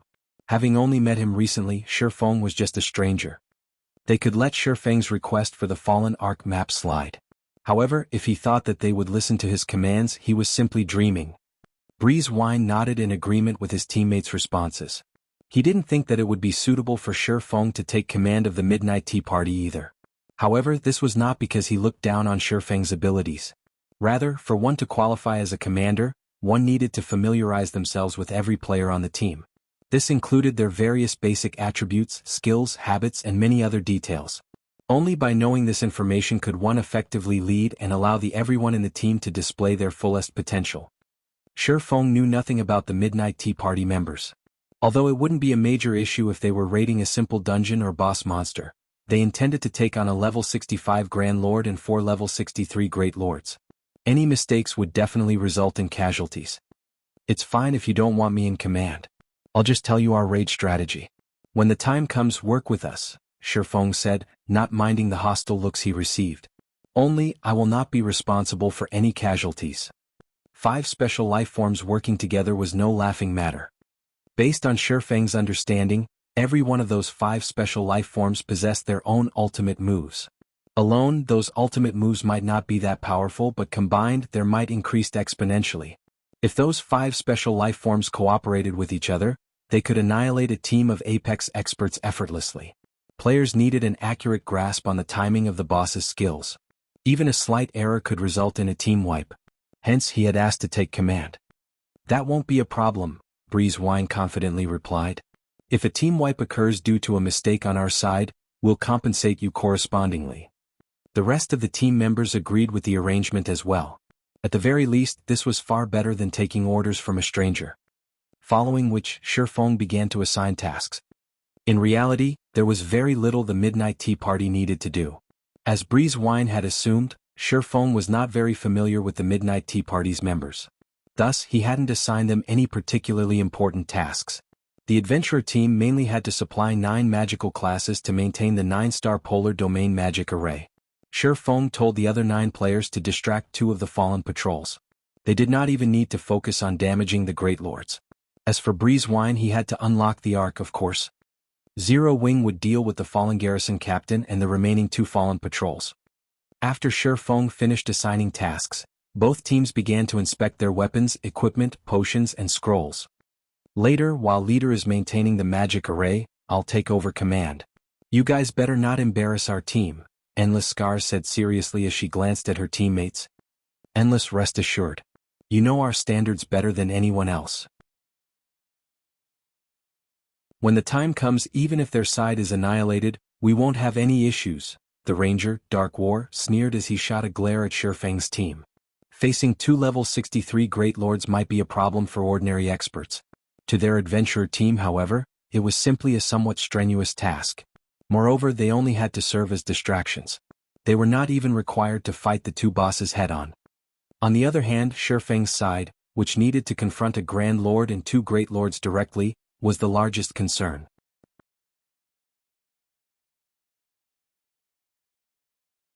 After everyone confirmed that there were no issues, Shifeng signaled Breeze Wine with a wave of his hand, having the latter start the unlocking process. Seeing this, Breeze Wine raised the orange crystal above his head and began to chant once more. Following which, the canyon shook as 5 massive figures rose from the ground. They were none other than the fallen garrison captain and the 4 fallen patrols. Activate the magic array. Shifeng hurriedly shouted. Endless Scars gave the same command practically at the same time. Suddenly, a massive purple-gold magic array appeared and enveloped the 5 boss monsters. As an intermediate magic array, the 9-star polar domain could even suppress mythic monsters. Naturally, the garrison captain and patrols were no exception. Immediately, the 5 bosses' attributes began to fall rapidly. How is this intermediate magic array so powerful? The Midnight Tea Party was momentarily stunned. In the blink of an eye, the fallen garrison captain's HP fell from 120 million to 96 million, whereas the fallen patrol's HPs fell from 57 million to 41 million. The magic array's effects even stunned Endless Scars. While they, the Midnight Tea Party, had seen intermediate magic arrays before and had even collected a complete set themselves, that intermediate magic array was only capable of reducing a Grand Lord's basic attributes by 10%. Even then, it was already considerably powerful for an intermediate magic array. Yet, the 9-star polar domain had weakened the fallen garrison captain by 20% and the fallen patrols by 30%. This was simply inconceivable. Of course, Shifeng's team didn't even stop to notice the Midnight Tea Party members' reactions. Go! Under Shifeng's command, Cola, Yiwumian, and Turtledove charged at own targets. As the lead MT, Cola would deal with the Grand Lord, while Turtledove and Yiwumian would each tank the 2 Great Lords. Special Lifeform's life rating was slightly higher than ordinary monsters, though they were undoubtedly inferior to archaic species. With their attributes suppressed, Cola and the others should be able to handle them. However, before Cola could reach the fallen garrison captain, the latter swung its massive 10-meter-long greatsword at the ground. Boom! A massive fissure ripped through the ground, extending straight towards Cola. Cola! Activate Protection Blessing! Shifeng shouted upon seeing the attack. Cola activated Protection Blessing without hesitation. He then positioned his shield before his body and gripped it with both hands. Pum! Cola was thrown 10 yards away on the spot. The truth shield and protection on him shattered into oblivion. Meanwhile, Cola's HP fell by over 25,000. The Troll Chieftain's ultimate move paled tremendously in comparison to the fallen garrison captain's attack. The fissure only stopped after 50 yards. The garrison captain's attack range made everyone shudder. Had Cola not activated Protection Blessing in time, he would be dead. The garrison captain's attack stunned every player in the battle. Unfortunately, this wasn't the end. In the next moment, the 4 fallen patrols moved simultaneously, abruptly raising their battle axes and slamming them to the ground violently. Boom, boom, boom. The ground began to tremble. Golden jets began to spray from the ground in a 30-yard radius around the 4 fallen patrols. When the 4 domains were superimposed over each other, it was practically impossible to avoid them. Meanwhile, any player that these jets struck would receive anywhere from -5,000 to -8,000 damage. These golden jets appeared without any signs or fixed patterns. The overlapping domains doubled the attack's density. Although they tried their best to dodge the attacks, players occasionally slipped up and got hit, their HPs decreasing rapidly. One level 41 from the Midnight Tea Party, unfortunately, got caught in 2 overlapping domains. Without any time to respond, numerous jets struck the berserker and he died on the spot.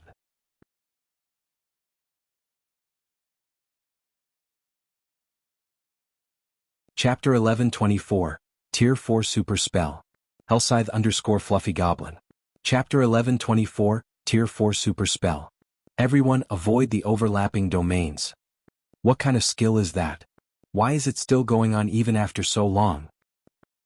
The battle had just begun, yet one person had already died. Both Shifeng's team and the Midnight Tea Party grew anxious. Everyone had seen how the Berserker had died. The golden jets appeared suddenly and silently. Moreover, the attacks could not be blocked, only dodged. Even if they were only near one domain, they would have to dodge 3 to 5 jets. Near 2 overlapping domains, one would face 7 to 10 attacks simultaneously. The Berserker's paths of retreat had been cut off. In the end, he had died before the team's healers could help him. The Midnight Tea Party members no longer wore their previous complacent expressions. Lure the patrols to 4 corners. Do not let them near the garrison, Captain. Shifeng commanded. Shifeng was not particularly familiar with the Guardian boss's skills. After all, he had only learned about the Fallen Arc after it had been activated in the past. He did not even know who had activated the Arkansas. All he knew was that these special lifeforms had their own ultimate moves and that those ultimate moves would become exponentially stronger when combined. However, he hadn't expected these ultimate moves to be domain skills. Among the various skills in God's domain, those that posed the greatest danger were none other than large-scale destruction spells and domain skills. Attacks from large-scale destruction spells usually only lasted 1 or several waves. If players could endure the spell's duration, they would live. However, domain skills could stay in effect much longer. Domain skill would gradually whittle players down until they died. Endless Scars now realized how severe the situation was. Immediately, she took a Tier 3 summoning scroll from her bag and shouted through the team chat, "Wave, use your summoning scroll with mine. We'll use them to lure away the patrols. Melee players, stay away from the bosses. Use only ranged attacks." After all was said and done, the Midnight Tea Party's members were still experts. Very quickly they began to move. The team's melee players promptly distanced themselves from the fallen patrol's domains. Meanwhile, Endless Scars and Netherworld Wave each summoned a Tier 3 creature and instructed them to pounce on the fallen patrols. Both Endless Scars and Netherworld Wave were incredibly proficient with controlling their summoned creatures. Although they couldn't dodge all of the golden jets, they could dodge the majority of them.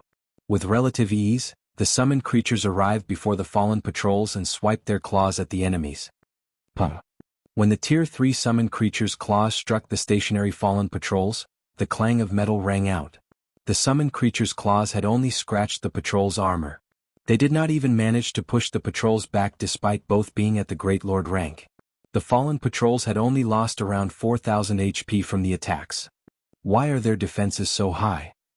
Even a Grand Lord doesn't have this much defense. When the Midnight Tea Party's members saw the damage the Tier 3, Level 60 summoned creatures had dealt with their normal attacks, their expressions grew gloomy. When they had used Tier 3 summoned creatures to fight Tier 3 Great Lords in the past, the former's normal attacks usually dealt 20 to 30,000 damage. Even against Grand Lords, their attacks dealt nearly -8,000 points, yet against these bosses their summoned creatures had only dealt around -4,000 damage. The Fallen Patrol's defense was ridiculous. If even a Tier 3 summoned creature dealt so little damage, then players like themselves would deal, at most, -1,500 damage to the Fallen Patrols. Meanwhile, the Fallen Patrols each had 41 million HP.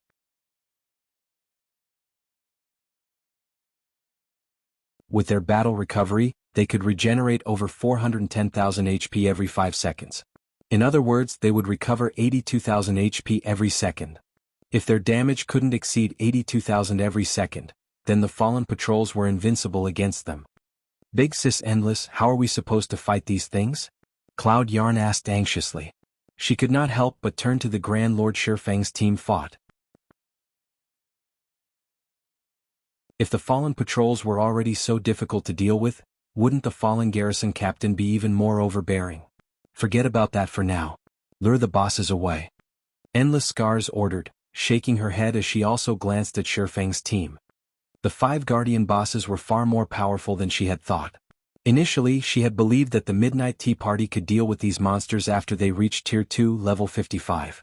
Now, however, it would seem that even after reaching that level, they had less than a 40% chance of beating these monsters. After the Midnight Tea Party lured 2 of the Fallen Patrols away, Turtledove and Yi Wumian activated their life-saving skills and began to lure their patrols away from the fallen garrison captain. Once the 4 patrols were in 4 separate corners, Kola, who stood in the middle, had a much easier time dealing with the garrison captain. However, even after activating Protection Blessing, he still took over minus 10,000 damage from one of the Grand Lord's normal attacks. Without Protection Blessing, a single attack would devour over 20,000 of Kola's HP. Kola couldn't imagine standing against the garrison captain without the 9-star polar domain. Moreover, when everyone's attacks struck the garrison captain, every one of them dealt less than minus 1,000 damage. Only Fire Dance and Gentle Snow's normal attacks could deal over minus 1,500 damage to the Grand Lord, while their skills dealt up to minus 5,000 damage.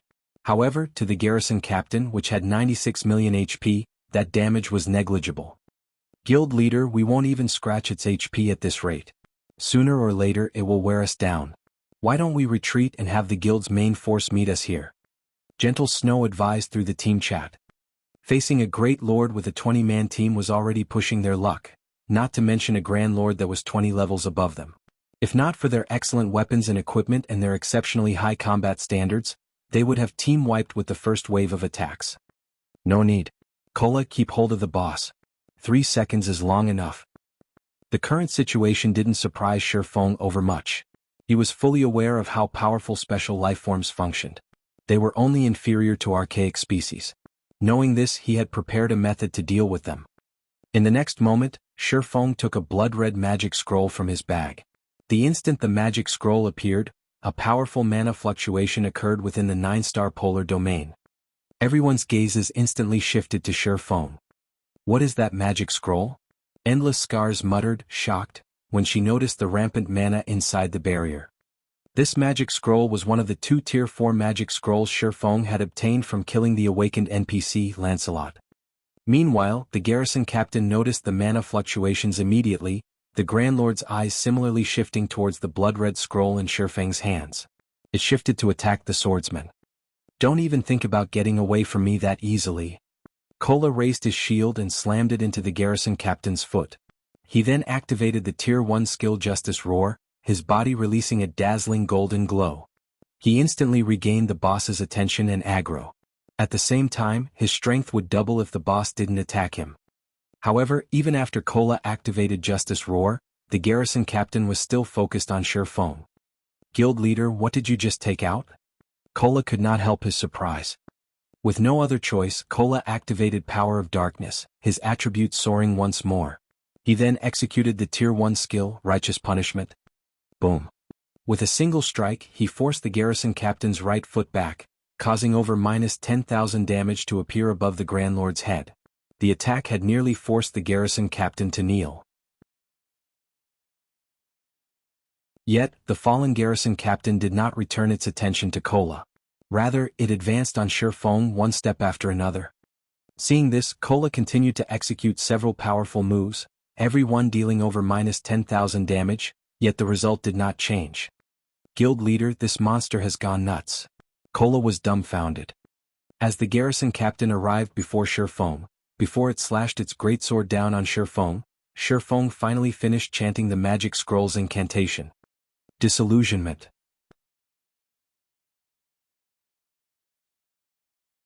Shifeng's eyes flew open. 2 extremely complex and refined, blood-red magic arrays then emerged from his eyes. The other players were astonished.